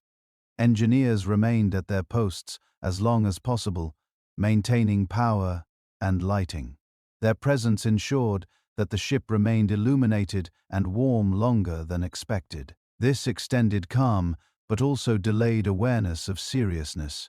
Wireless operators continued transmitting distress calls. Responses came in. The nearest ship capable of assistance was Carpathia, several hours away. Other ships were closer, but did not respond effectively due to distance, misunderstanding, or inattention. This gap between call and rescue widened the stakes. The ship could not remain afloat long enough to await immediate help. Lifeboats became essential rather than supplementary. As Tim passed, the deck angle increased slightly. People began to notice that walking felt different. Objects no longer sat flat. This physical cue did more to communicate danger than any announcement. Crew members urged passengers more firmly now. Life jackets were insisted upon. More boats were launched. Still, the process remained uneven. Some passengers resisted separation from family members. In mixed groups, instructions to prioritize women and children created confusion and distress. Officers enforced rules as they understood them, sometimes strictly, sometimes flexibly. Third-class passengers reached the boat deck later, delayed by distance, barriers, and lack of information. When they arrived, many boats were already gone. The reality of limited capacity became unavoidable. The ship's bow dipped lower into the sea. Water reached the well deck forward. This sight altered perception decisively. What had felt like precaution now looked like necessity. As water advanced, the ship's trim increased. The forward decks were no longer usable. Lifeboat operations shifted after. Time grew short. Throughout this period, the absence of dramatic noise or motion remained striking. The ship did not groan or shudder. It settled steadily, almost patiently into the water. This steadiness worked against urgency. Humans are attuned to sudden change. Gradual change invites adjustment rather than alarm. Captain Smith faced decisions without precedent. He had never abandoned a ship before. No captain of a liner this size had. He relied on training that assumed assistance would arrive or damage would be contained. As lifeboats departed, the number remaining dwindled. Officers recognized that not everyone could be saved this way. The realization spread quietly without announcement. Passengers who remained on board began to sense the narrowing of options. Some accepted it calmly, others searched for alternatives. There was no single response. The ship's designers had not envisioned this scenario. Neither had regulators. The gap between design assumptions and reality now became fatal. As midnight passed, Titanic crossed from manageable emergency into irreversible loss. The calculations had been correct. The water continued to rise. Realization came not as a sudden shock, but as a slow accumulation of evidence. Each boat launched, each foot of deck submerged, each failed pump confirmed. What Andrews had concluded earlier. The ship would sink. The only question left was how many would leave her before she did. Boats, orders, and human hesitation. As the reality of Titanic's condition settled in, the work on deck took on a different character. What had begun as preparation now became execution under constraint. The ship was still upright enough to allow movement, but the margin for delay narrowed with each passing minute. The cold sharpened, the night deepened, and the lifeboats, few, exposed, and unforgiving, became the only means of escape. Officers took charge of individual boats, each bringing personal interpretation to the same broad instruction. Women and children first sounded clear in principle, yet it left unanswered questions in practice. Did it mean women and children only, or women and children with priority? Did it apply uniformly, or could exceptions be made? The absence of a single explicit directive allowed discretion to fill the gap. Second Officer Lawler enforced the rules strictly on the port side. He allowed no men into boats while women and children remained nearby, even if seats were empty. His approach reflected a rigid understanding of order and duty. Boats under his control were lowered with unused capacity rather than delay. First Officer Murdoch, working the starboard side, interpreted the instruction differently. He prioritized women and children, but allowed men to board if no women or children were immediately available. His approach aimed to maximize occupancy and speed. These differences were not the result of confusion or insubordination. They reflected professional judgment shaped by personality and training. In a system without detailed contingency plans, judgment filled the space. Crew members assigned to boats worked under pressure. Ropes had to be secured correctly. Davits had to be operated smoothly. A mistake could capsize a boat or jam equipment. Every action required care, even as time pressed. Passengers reacted in varied ways. Some stepped forward readily, accepting instructions without question. Others hesitated, reluctant to leave the apparent safety of the ship for the unknown of open water. The size of Titanic distorted perception. The lifeboats looked small, fragile, and exposed by comparison. The height of the drop intensified fear. Boats were lowered from decks far above the waterline, looking down into darkness, with only starlight and distant reflections required resolve. For many, the act felt more dangerous than remaining aboard. Women with children faced decisions under stress. Some refused to leave husbands behind. Others insisted on boarding together. Officers intervened unevenly, sometimes enforcing separation, sometimes yielding to pleas. There was no consistent policy beyond the broad rule. Third-class passengers encountered additional obstacles. The distance from their quarters to the boat deck was significant. Some routes were unfamiliar. Language barriers complicated instruction. In some cases, physical barriers delayed movement until they were opened by crew. When third-class passengers reached the deck, they often found boats already gone or nearly full. Confusion followed. Instructions were shouted, translated, repeated. The cold and darkness made coordination difficult. Despite these challenges, there was no widespread panic. Movement remained largely orderly. Voices rose occasionally, but crowds did not surge. This restraint reflected both discipline and disbelief. The situation still felt unreal to many. Boats continued to be launched at intervals, some leading, feet half empty, others were filled close to capacity. The inconsistency troubled observers, but reflected the conditions under which decisions were made. Speed, safety, and compliance competed for priority. As more boats departed, the deck grew emptier. Those remaining became more aware of numbers. The calculation was unavoidable now. There were not enough places. Crew members attempted to improvise solutions. Collapsible boats were prepared, though their unfamiliar design caused delays. Some were lashed to roofs or prepared for later release. These actions reflected desperation tempered by training. The ship's angle increased gradually. The forward deck sloped perceptibly. Water crept closer to passenger spaces. The cold intensified as the bow settled deeper. With each change, urgency sharpened. Passengers who had delayed now pressed forward. Officers enforced rules more firmly. The atmosphere shifted from calm compliance to constrained haste. Some passengers sought alternative survival strategies. They gathered on upper decks, hoping for rescue or a last-minute solution. Others searched for flotation, though such items were scarce. The band played on nearby, providing a steady ground that softened edges without distracting attention. The music did not signal denial. It reinforced routine, offering familiarity in an unfamiliar moment.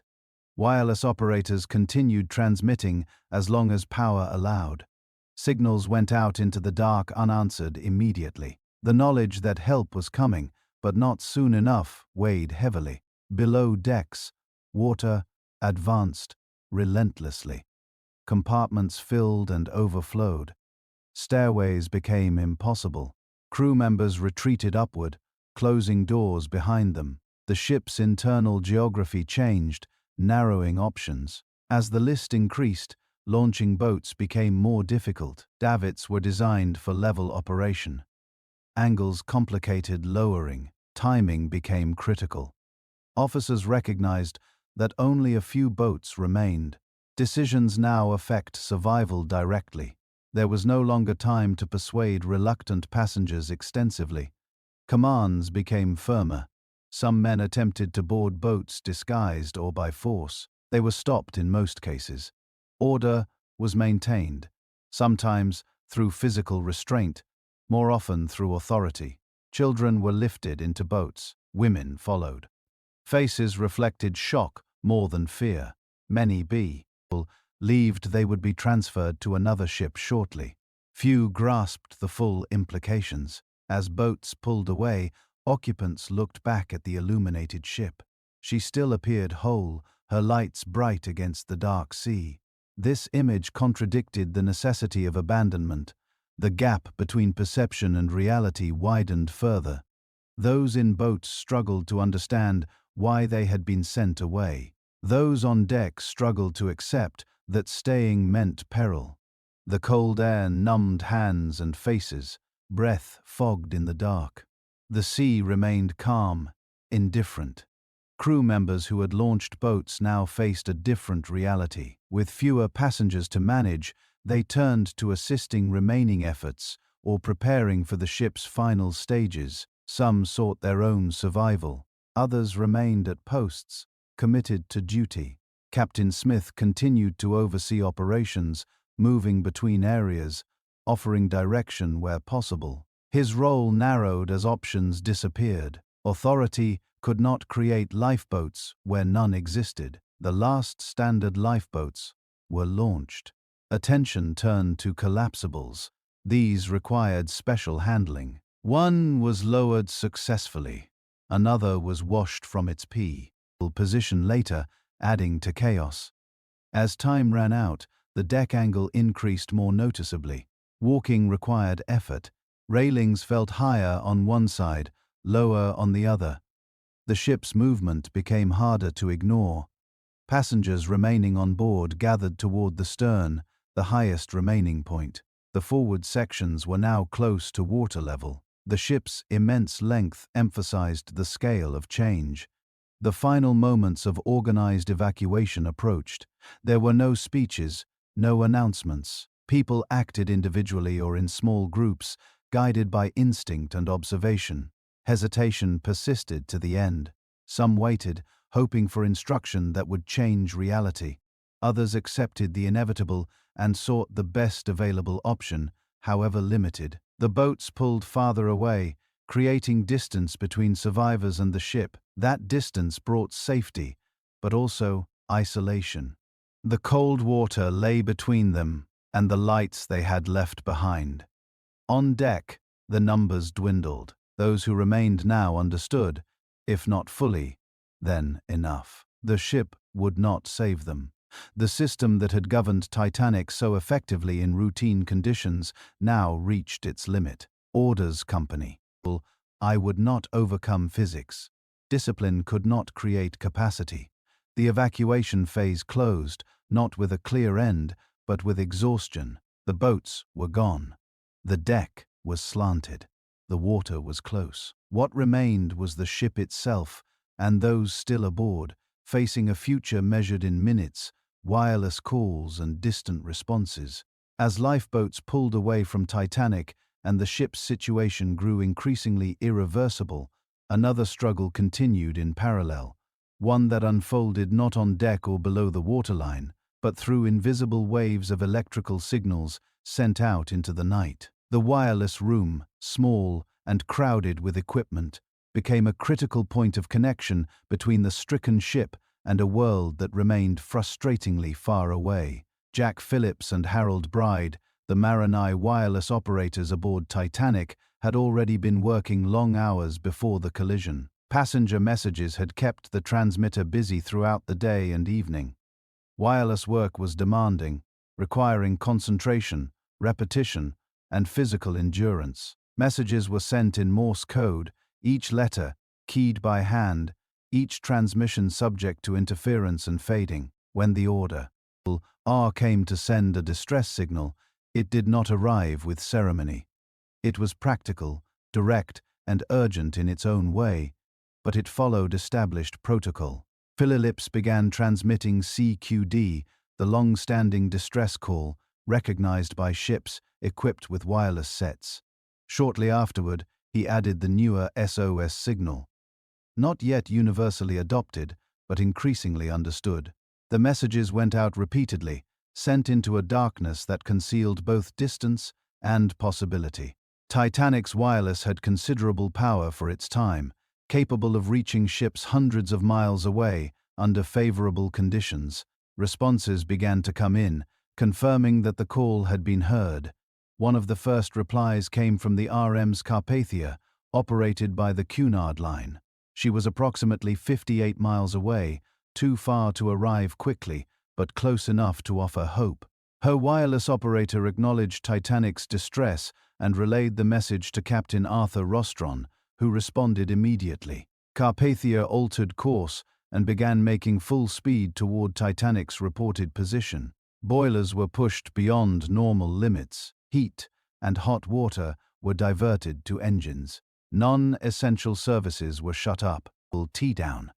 The ship drove through ice fields in darkness, guided by wireless updates and lookouts stationed carefully. Rostron's response was decisive and urgent, but even at maximum speed, time remained an unyielding obstacle. Other ships responded as well, though their reactions varied. Some were too far away to assist meaningfully. Others misinterpreted messages or lacked precise information. Wireless technology allowed contact, but it did not guarantee coordination. One ship, the Californian, lay relatively close, possibly within 10 to 20 meters. However, her wireless operator had gone off duty for the night, and the ship did not receive Titanic's distress calls in time. The Californian's crew observed rockets in the distance, but did not interpret them as distress signals. This gap between observation and understanding would later become a focal point of investigation and controversy. The wireless room aboard Titanic grew increasingly crowded as officers and messengers arrived with updates and questions. Phillips and Bride worked continuously, transmitting position updates, acknowledging replies, and attempting to keep channels open. The equipment was not designed for prolonged emergency use. Heat built up, fatigue accumulated. As power began to falter elsewhere in the ship, the wireless remained operational longer than many expected. Engineers maintained electrical systems as long as possible, prioritizing lighting and communication. This decision extended the period during which distress calls could be sent, increasing the chances of rescue for those already in lifeboats. Yet, the fundamental limitation remained unchanged. No ship could reach Titanic before she sank. Wireless could summon help, but it could not accelerate ships beyond physical limits. Passengers were largely unaware of the details of this invisible effort. Some heard that help was coming. Others did not. The knowledge, where it existed, often brought reassurance rather than urgency. If help was on the way, then the situation felt temporary, manageable. This perception influenced behavior. Some passengers delayed boarding boats, believing transfer to another ship would occur directly. Others hesitated to leave family members behind, assuming reunion would follow shortly. The delay between call and response stretched perception thin. Minutes passed. Boats departed. The ship settled lower. Yet, the idea of imminent rescue persisted, sustained by the simple fact that signals had been sent and received. For the wireless operators, time compressed differently. They worked under constant pressure, aware that their role might directly influence survival outcomes. There was no room for reflection, only transmission. Messages were repeated to ensure clarity. Coordinates were sent again and again. As water advanced through the ship, orders came to prepare to abandon the wireless room. Phillips resisted at first, continuing to send calls until power began to fail and water encroached nearby. Bride assisted him, even after suffering injury during the chaos that followed. The wireless room fell silent before the ship did. Its work ended not because help had arrived, but because Titanic's capacity to speak to the world had reached its limit. Beyond the ship, responses continued to unfold. Carpathia pressed on through ice, guided by reports and intuition. Her crew prepared for survivors. Blankets gathered, medical stations arranged, hot drinks readied. They did not know what they would find. They only knew they were too late to save the ship itself. Other ships adjusted course, but distance made their efforts symbolic rather than effective. The North Atlantic remained wide. Wireless had reduced isolation, but not enough to overcome geography. The rockets fired from Titanic were seen by some vessels, misunderstood by others. Visual signals depended on interpretation. White flares were often used as celebration or communication. Distress rockets were supposed to be red. The ambiguity mattered. This misinterpretation was not ignorance. It reflected inconsistency in standards and training. The maritime world had not yet standardized distress signaling in a way that eliminated doubt. As Titanic's lights remained visible, the illusion of time persisted. Those watching from afar could not easily imagine that such a large illuminated ship was dying. The scale distorted urgency. Investigations later would examine every message sent and received, every decision made or not made. Timelines would be reconstructed, responsibility debated. But in the moment, events moved according to imperfect systems operated by fallible humans under unprecedented conditions. Wireless communication, for all its promise, revealed its limitations. It extended awareness, but not capability. It connected ships, but did not coordinate them fully. It created hope, but could not fulfill it in time. As the last signals faded and the ship's voice fell silent, the North Atlantic resumed its vast quiet. The calls had gone out. The answers were coming, but the distance between call and rescue remained fixed. The lifeboats drifted nearby. Occupants listening to the fading sounds of the ship and watching her lights. They knew help was on the way. They did not yet know what that help would arrive to find. The wireless had done all it could. The rest would depend on time, temperature, and endurance. The ship tilts. Time runs out. As the last wireless messages faded and the work of the lifeboats neared its end, Titanic entered a phase where physical change replaced procedure. Up to this point, decisions and actions had dominated events. Orders given, boats launched, signals sent. Now the ship itself began to dictate what was possible. Gravity, water, and time took full control, and human influence narrowed with each minute. The most noticeable change was the angle of the deck. What had begun as a barely perceptible dip at the bow grew into a measurable slope. Walking forward required effort. Walking aft felt easier, almost assisted. Objects that had sat undisturbed now slid slowly across floors. Chairs shifted. Doors swung open or shut depending on their orientation. These were quiet signals, but they were unmistakable. Passengers remaining aboard became acutely aware of these changes. The ship no longer felt neutral beneath their feet. Balance required attention. Handrails were used more frequently. People adjusted posture without conscious thought, responding to the altered geometry of the deck. Water advanced steadily, no longer hidden below. It reached the forward well deck and spilled over its edge. This sight water, where there had been open space, communicated urgency more clearly than any instruction could. It marked a transition from abstraction to reality. Crew members redirected remaining passengers toward the stern, the highest remaining point. This movement was not orderly in the sense of lines or formations. It was guided by observation and instinct. People moved where the ship allowed them to move. The grand spaces that had defined Titanic's luxury changed character rapidly. Staircases that had once served as symbols of elegance became channels for retreat. Corridors lost their symmetry as the angle distorted perspective.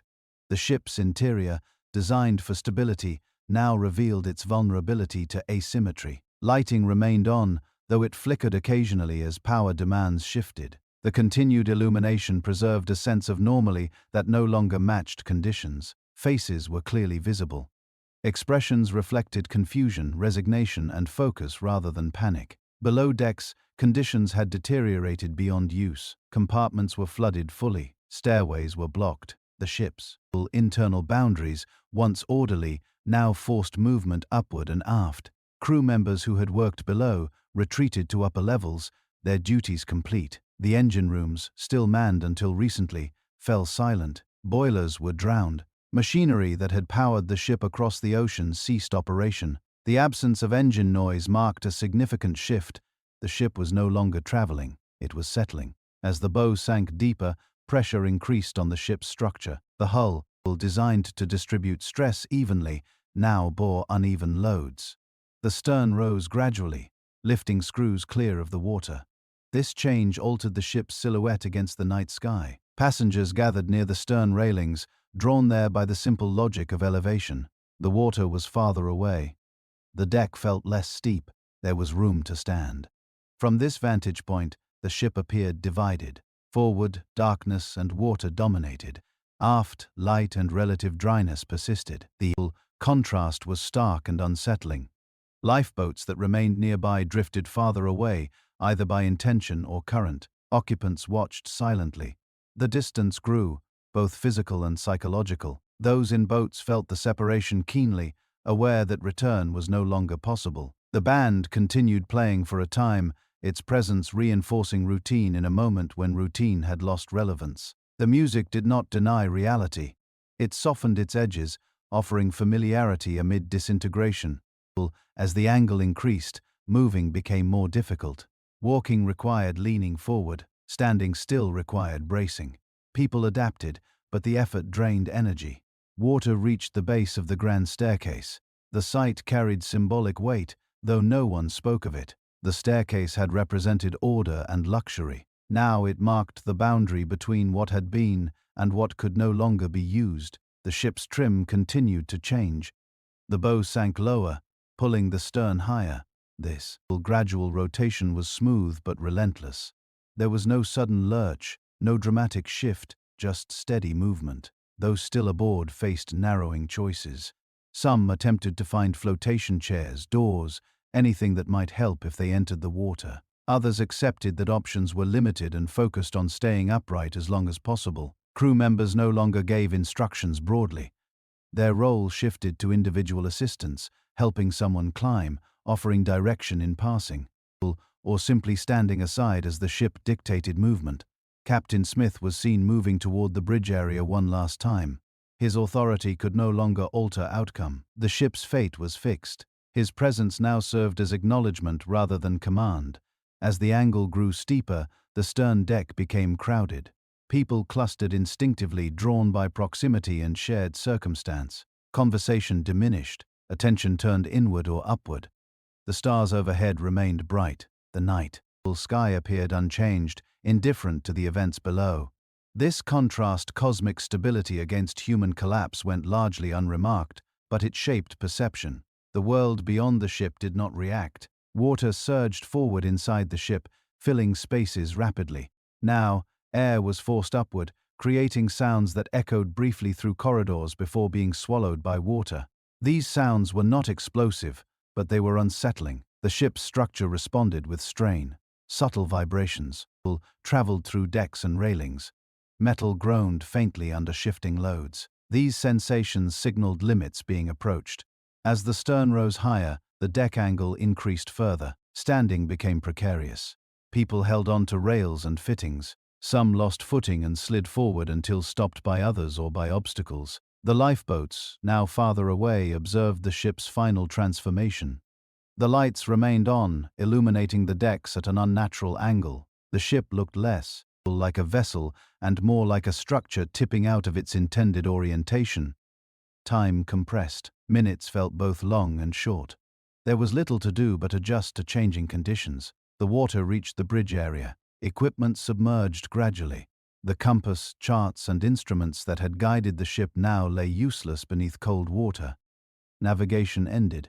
As the forward half disappeared beneath the surface, buoyancy shifted dramatically. The stern lifted higher, exposing more of the hull.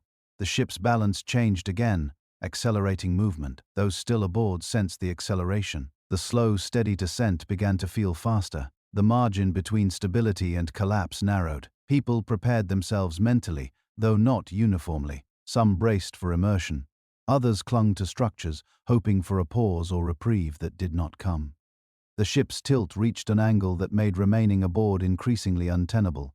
Gravity pulled relentlessly toward the bow. Holding position required strength and focus. In these moments, individual reactions varied widely. Some remained composed, conserving energy. Others showed visible distress. There was no single human response. The ocean closed in, erasing spaces one by one. The ship's identity as a place dissolved as its physical form surrendered to water. Time ran out, not with an announcement, but with inevitability. The ship no longer responded slowly. It moved toward its final state with gathering momentum. The stern, now high above the water, loomed against the sky. Its shape was stark, stripped of context. The sea waited below, dark and cold. This phase, the tilt, the narrowing options, the unmistakable approach of the end, marked the point where survival depended no longer on decisions, but on circumstance. Physics had assumed control. The systems that had governed Titanic from conception to collision had done all they could. Now the ship completed its transformation from floating world to sinking structure, guided solely by gravity and water. The remaining moments would not be defined by preparation or procedure, but by final movement that could no longer be delayed. In the water, in the boats, when Titanic disappeared beneath the surface, the event did not end. It changed form, the ship was gone. But its consequences spread outward across the water in widening circles.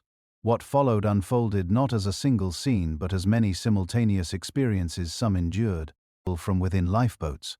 Others fought moment by moment in the sea itself. Time, temperature, and distance now became the defining forces. For those in the water, the transition was immediate and absolute. The cold seized the body without warning. The temperature hovered near freezing, cold enough to overwhelm physical control in seconds. Breath caught involuntarily. Muscles tightened and lost coordination.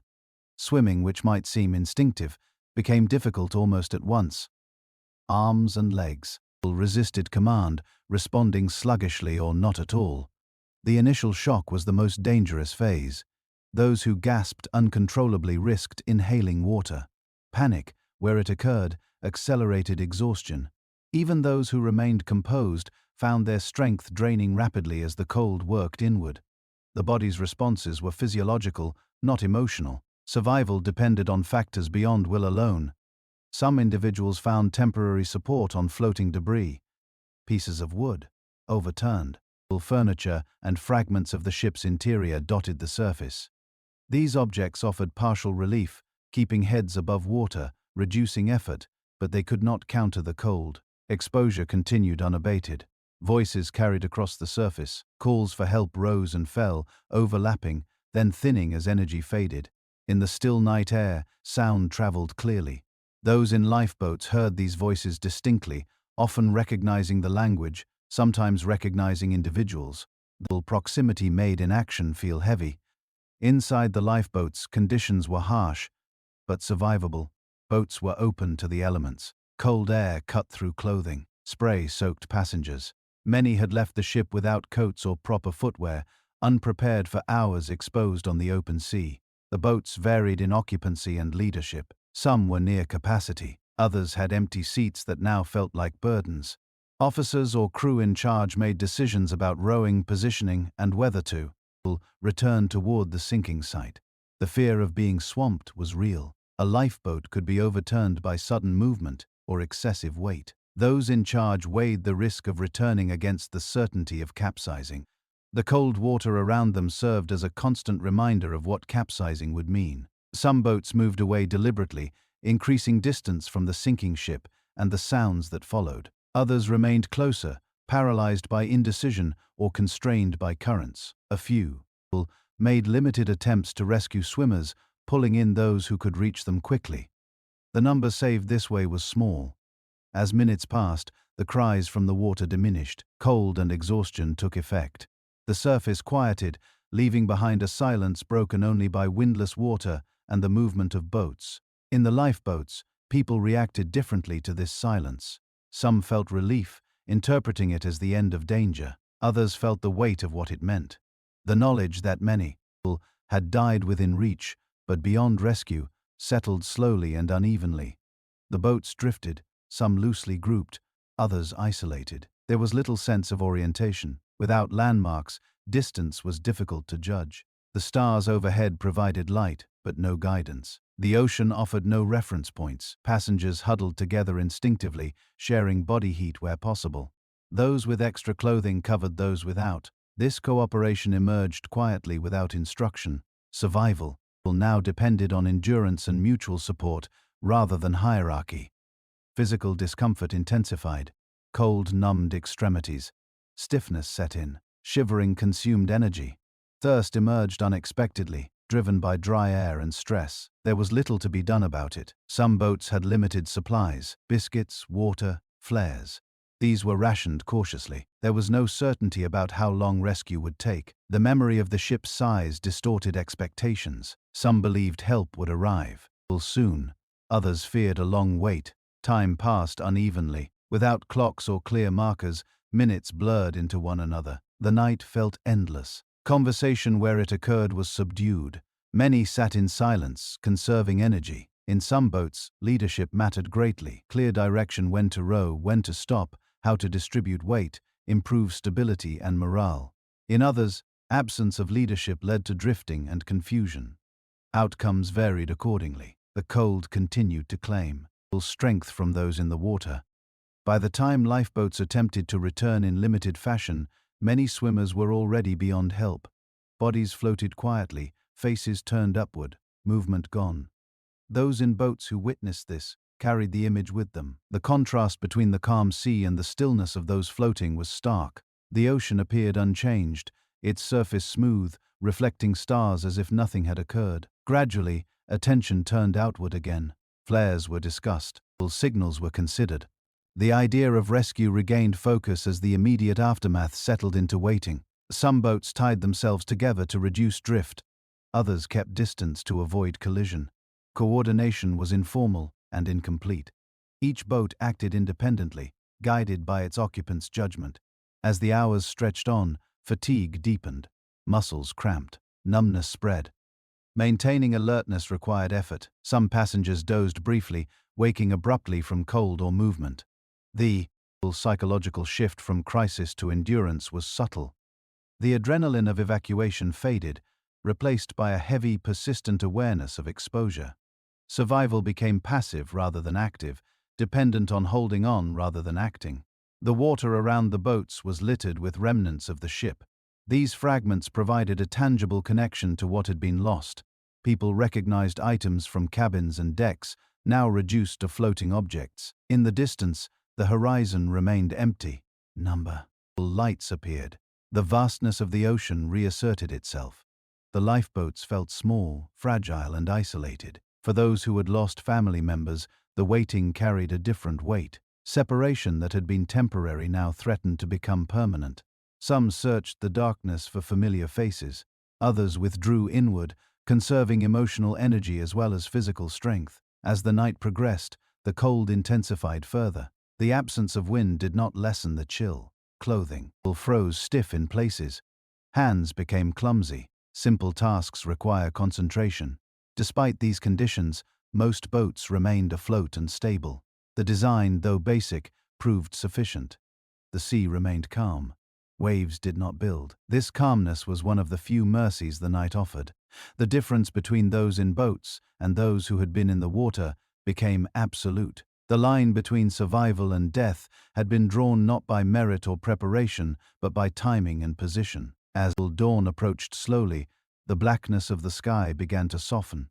The first hints of light appeared along the horizon, subtle and gradual. With light came visibility, and with visibility, understanding. The surface of the sea revealed what darkness had hidden. Bodies floated among debris. The scale of loss became clearer. Silence took on new meaning. Those in the boats absorbed this sight quietly. There were no outbursts. Exhaustion dulled reaction. The realization settled slowly, layered over fatigue and cold. The waiting was not yet over. Rescue had not arrived, but the worst had passed for those who remained afloat. The night had taken who it would take. In the water, survival had been measured in minutes. In the boats, it was now measured in hours. Endurance replaced urgency. The ocean, having accepted the ship and most of her passengers, lay calm again. The chaos of the final plunge had passed. What remained was aftermath, quiet, cold, and unresolved. Those who survived this phase did so not because the sea had relented, but because circumstances had placed them just far enough from it. The difference was narrow, and it would never feel arbitrary to those who lived with it. The night continued to fade. Light increased. The boats waited. Carpathia arrives. The first indication that the night's long isolation would end did not come with sound, but with light. As dawn approached, a faint glow spread along the eastern horizon, separating sky from sea. The darkness that had concealed distance and detail began to lift, revealing a surface scattered with lifeboats, debris, and the quiet aftermath of the sinking. For those who had endured the night afloat, this gradual change carried meaning beyond visibility. It meant time had passed. It meant survival had extended long enough to allow for rescue. The lifeboats dispersed unevenly across the area began to orient themselves more deliberately. As daylight improved, oars were used again, not in urgency, but to reduce drift and bring boats closer together. The occupants moved stiffly. Muscles protested. Hands were numb. Faces showed exhaustion rather than emotion. The crisis had passed into endurance and endurance into waiting. At sea level, the water revealed what had been hidden. Bodies floated among fragments of wood and personal effects. The sight confirmed what sound had suggested earlier in the night. Those who had entered the water after the ship sank had not survived long. The calm sea preserved their position, making the scale of loss visible and undeniable. The lifeboats did not move among these remains unnecessarily. There was nothing to be done. Attention turned outward instead, scanning the horizon for signs of approaching help. Carpathia had been steaming toward Titanic's last reported position at full speed throughout the night. Captain Arthur Rostron had taken extraordinary measures to reduce travel time. Additional lookouts were posted. Course corrections were made continually to avoid ice. Heat and steam were diverted to engines. Non-essential systems were shut down. The ship was pushed beyond her normal operating limits, not recklessly, but with calculated urgency. As Carpathia drew closer, her crew prepared for what they might encounter. Blankets were gathered, hot drinks were prepared, medical spaces were readied. There was no clear expectation of numbers. Estimates varied. The only certainty was that survivors would be cold, exhausted, and in need of immediate care. At approximately 4 a.m., Carpathia's lights became visible to some of the lifeboats. The sight did not produce cheering or shouting. Reaction was muted, shaped by fatigue and disbelief. The night had been long. Rescue, when it came, felt almost abstract until it was close enough to touch. As Carpathia approached the area, she slowed cautiously. Ice was present. Debris littered the surface. The ship maneuvered carefully to avoid collision with lifeboats or wreckage. Lookouts guided her. Movement with hand signals and shouted instructions. The first lifeboat was spotted and approached. Ropes were lowered. Survivors were assisted aboard.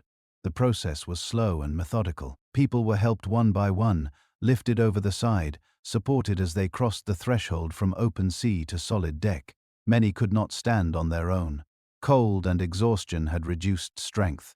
Crew members supported them physically, guiding them toward warmth. Blankets were wrapped around shoulders. Hot drinks were pressed into numb hands. These simple actions marked the transition from survival to recovery. As more lifeboats were brought alongside, the scale of the operation became clearer. One by one, boats were emptied. Each arrival added faces to Carpathia's decks, pale, quiet, stunned. Some searched for familiar figures. Others stared blankly, focused inward. Medical staff moved among the survivors, assessing injuries and exposure. Frostbite, shock, and exhaustion were common. Serious injuries were fewer than expected, a result of the calm sea and careful boarding, but the psychological impact was profound. Crew members aboard Carpathia worked continuously. There was no pause between arrivals. Lifeboats came in at intervals, sometimes in clusters, sometimes alone. Each required careful handling. The process extended for hours. As daylight fully arrived, the area of the sinking was surveyed more clearly. Debris fields marked where Titanic had been. The water bore quiet, evidence of catastrophe. There was no sign of the ship itself. It had vanished completely. Carpathia's captain made the decision to search for additional survivors as long as practical. The ship moved slowly through the area, scanning for signs of life. Very few were found beyond those already in boats. The cold had claimed the rest. Once all lifeboats had been accounted for and emptied, Carpathia began the work of consolidation. Survivors were distributed among available spaces. Cabins were shared. Lounges were converted into resting areas. Privacy was limited, but comfort was prioritized. Food was offered as tolerated. Many could not eat immediately. Others consumed small amounts slowly. Warmth and rest took precedence over appetite. As the immediate needs were addressed, awareness expanded. Survivors began to understand the scope of what had occurred. Conversations resumed cautiously. Names were spoken. Absences were noted. The ship's manifest became a reference, a way to anchor, understanding. Crew members from Titanic were identified and assisted. Some resumed duties instinctively, helping organize spaces or comfort others. Habit persisted even after the structure that had defined it was gone. Carpathia's wireless room resumed heavy activity. Messages were sent to inform authorities and companies of the rescue. News traveled rapidly now, far faster than it had during the night. The world beyond the ocean became aware of the disaster in fragments and headlines. Captain Rostron faced decisions of his own. Continuing to search indefinitely was not feasible. Ice conditions remained dangerous. Survivors needed to be brought to safety on land. The ship set course for New York, the nearest suitable port. As Carpathia moved away from the site, the sea returned to its earlier calm. The debris field receded. The location of the sinking slipped behind the ship, unmarked and unmonitored. On board, the atmosphere remained subdued. There was no celebration of survival. Relief existed, but it was restrained by loss. The ship's decks were quiet, movement was slow, voices were low. Some survivors slept almost immediately, exhaustion overtaking them. Others remained awake, unable to rest, replaying events or searching for news of loved ones. Time passed differently now, measured not by minutes of danger, but by hours of recovery. The ship's crew continued to provide care. Blankets were replaced as they dried. Hot drinks were replenished. Medical checks continued. These acts, repeated steadily, helped restore a sense of normality. As Carpathia steamed toward New York, the magnitude of the disaster became clearer. The number of survivors was counted, the number missing inferred. The gap between those numbers defined the tragedy more starkly than any image. The rescue, when complete, marked the end of the immediate crisis, but not the end of impact. What had occurred would extend far beyond this voyage, shaping inquiry, memory, and reform. For those aboard Carpathia, the arrival of rescue did not close the story. It opened a new chapter, one defined by aftermath rather than action. The ocean behind them remained unchanged. The sky ahead was clear. The ship moved forward, carrying survivors toward a world that had not yet fully grasped what had happened in the dark hours before dawn. News, blame, and investigations.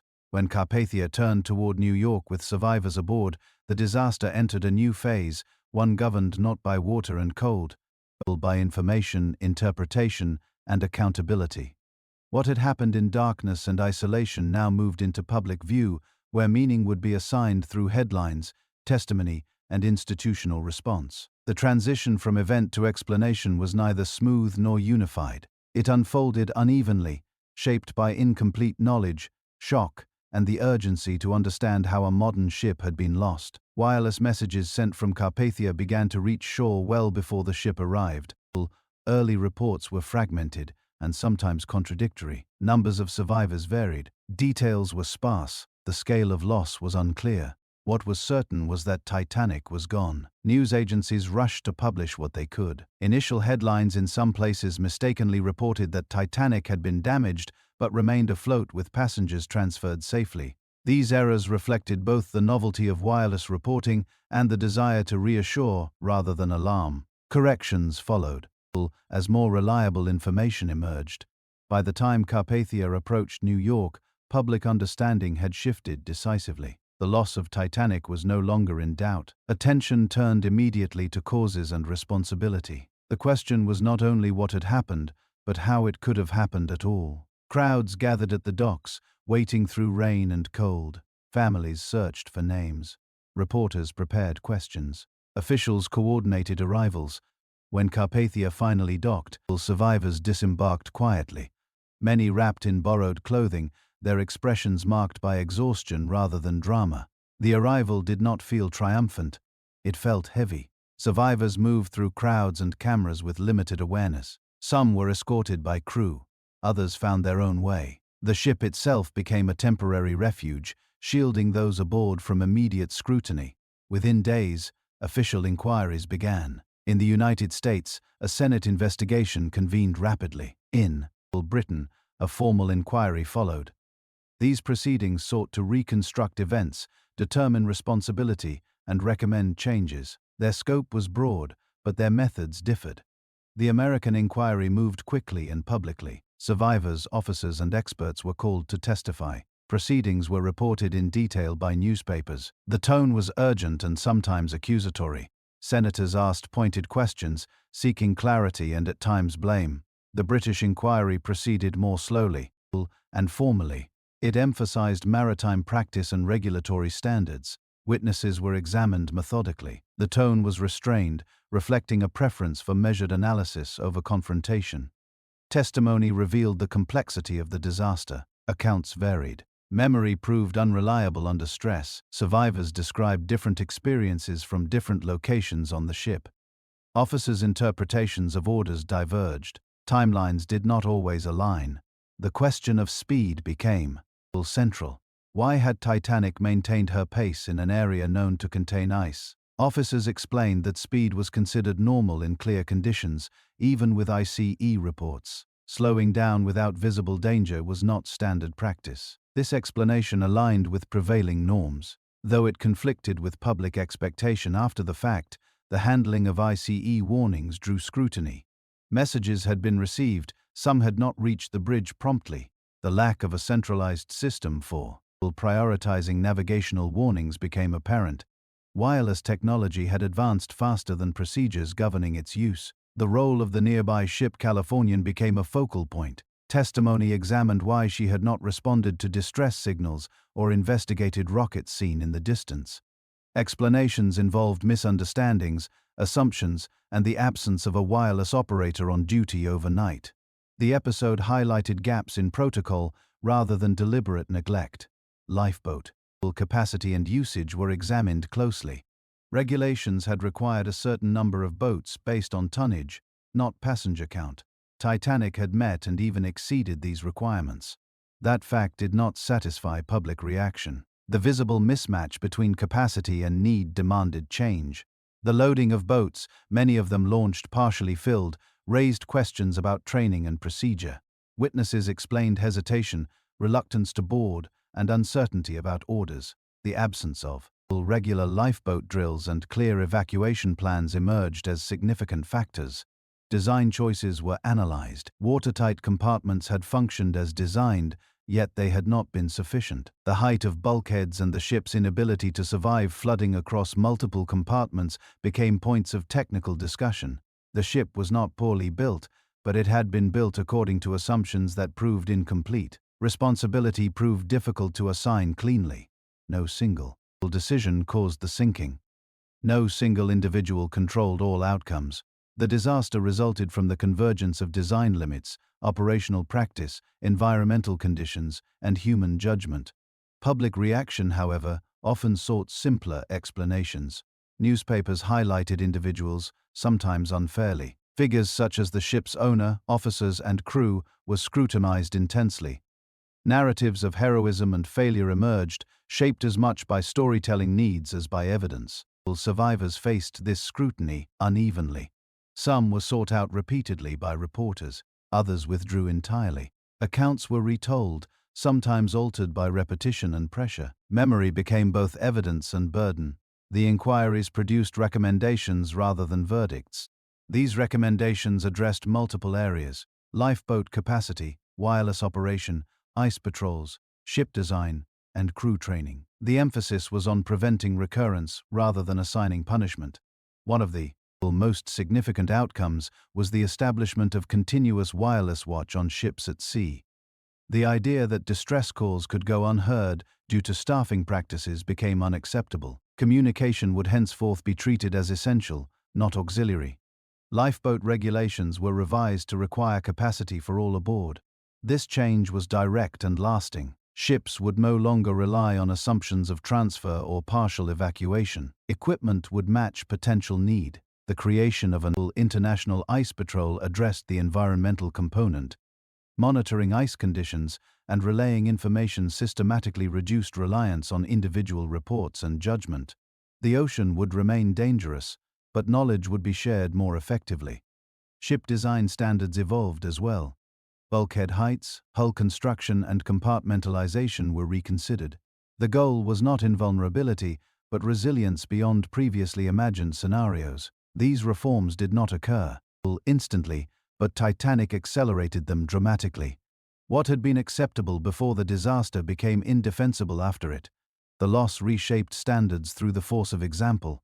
Public memory formed alongside regulation. Books, articles, and later films shaped how Titanic was understood. Some emphasized technical lessons, others focused on personal stories.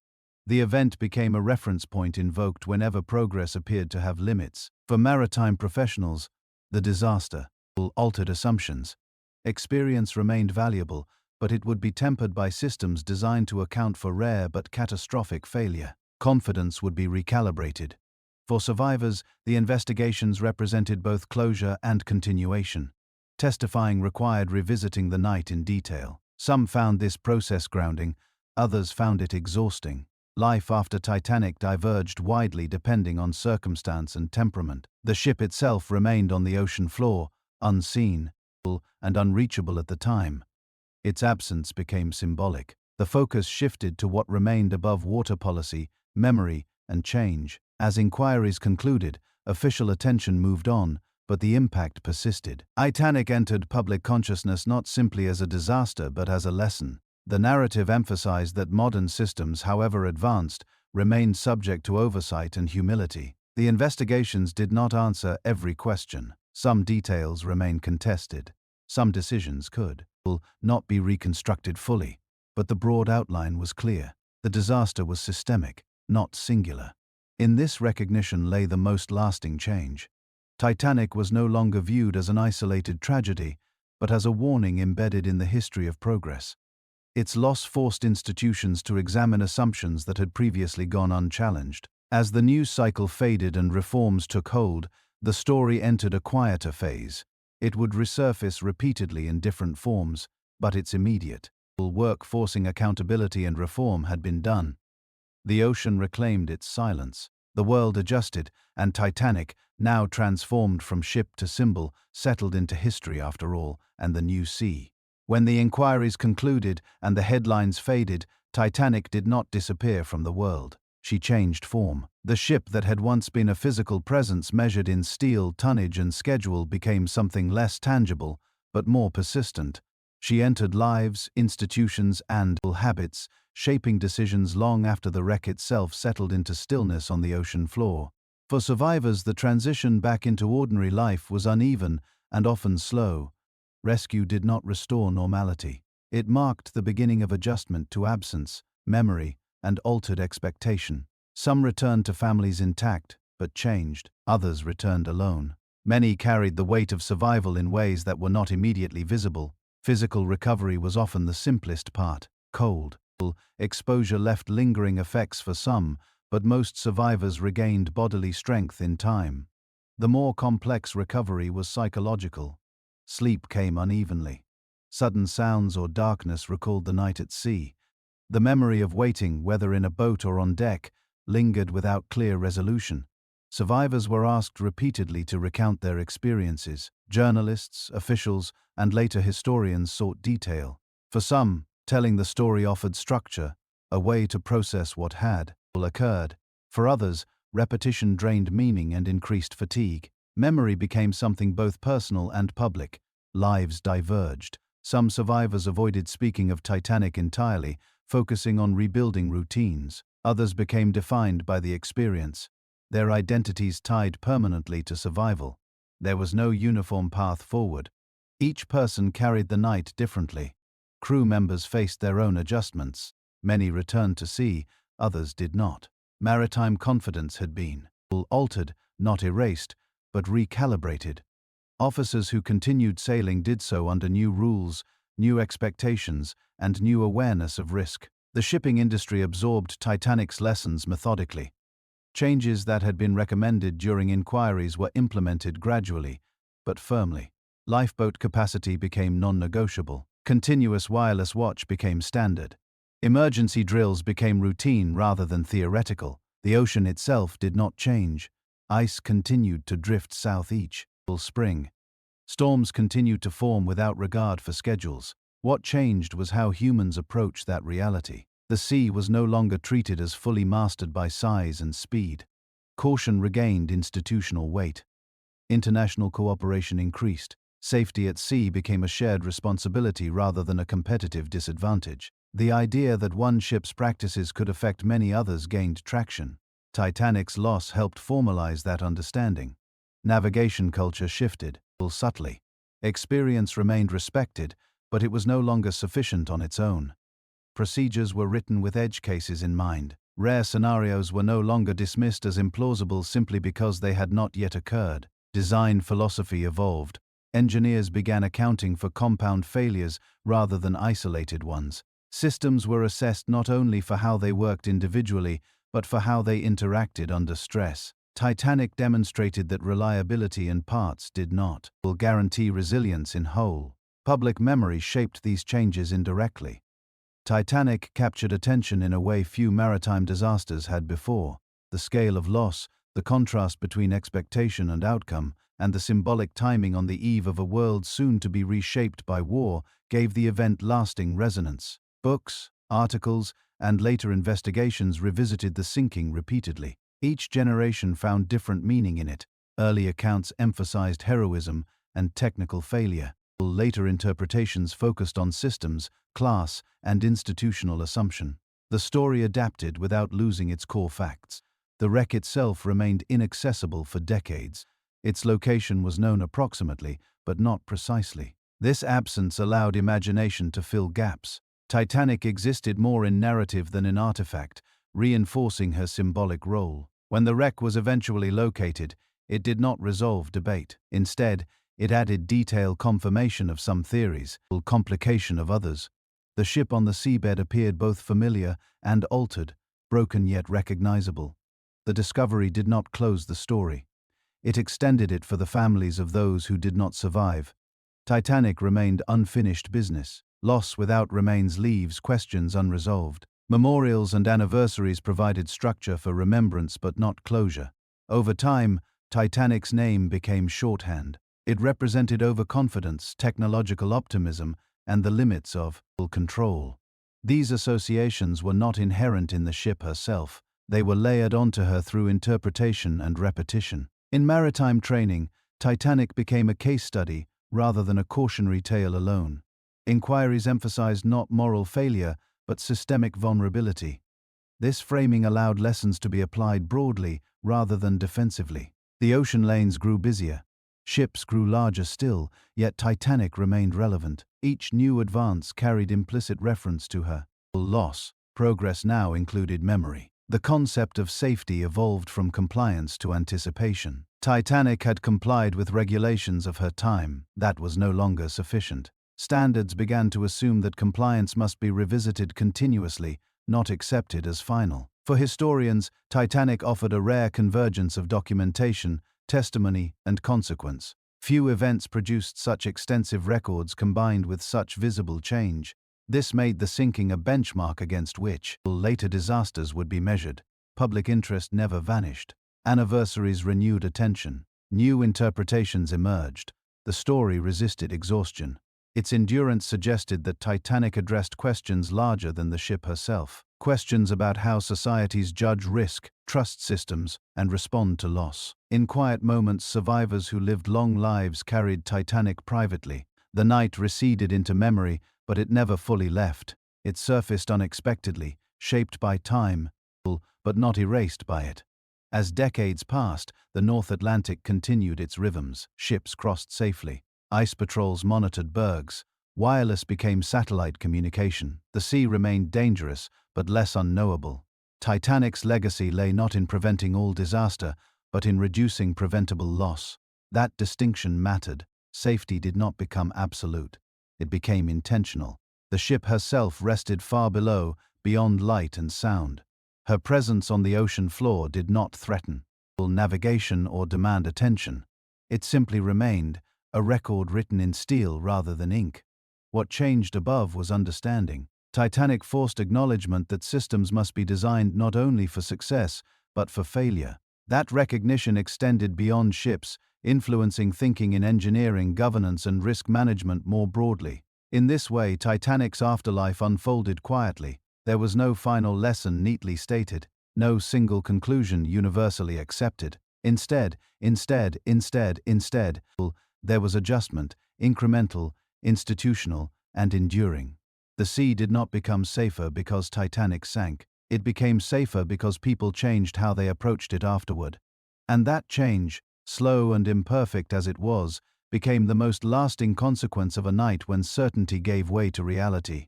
The ocean, after all the noise and motion, returned to what it had always been: wide, cold, quiet. The waves that carried the lifeboats towards safety were the same waves that closed over the ship. Indifferent to names, schedules, or certainty. Nothing about the surface revealed what lay beneath it. For those who survived, time resumed its ordinary pace, only gradually. Days passed, then years, but the memory of that night often remained fixed, unchanged by distance or age. Some carried it openly, speaking of it when asked. Others folded it inward, letting it shape decisions without words. Survival did not end the experience, it transformed it. For the world beyond the survivors, Titanic settled into history as both event and reference point. It became a measure of loss, of assumption, of how confidence can quietly outrun caution. Not because those aboard were careless, but because they trusted systems that had never been tested all at once. The reforms that followed did not erase risk, they acknowledged it. Ships grew safer, not because danger vanished, but because danger was taken seriously even when it seemed distant. Procedures replaced assumptions. Preparation replaced optimism.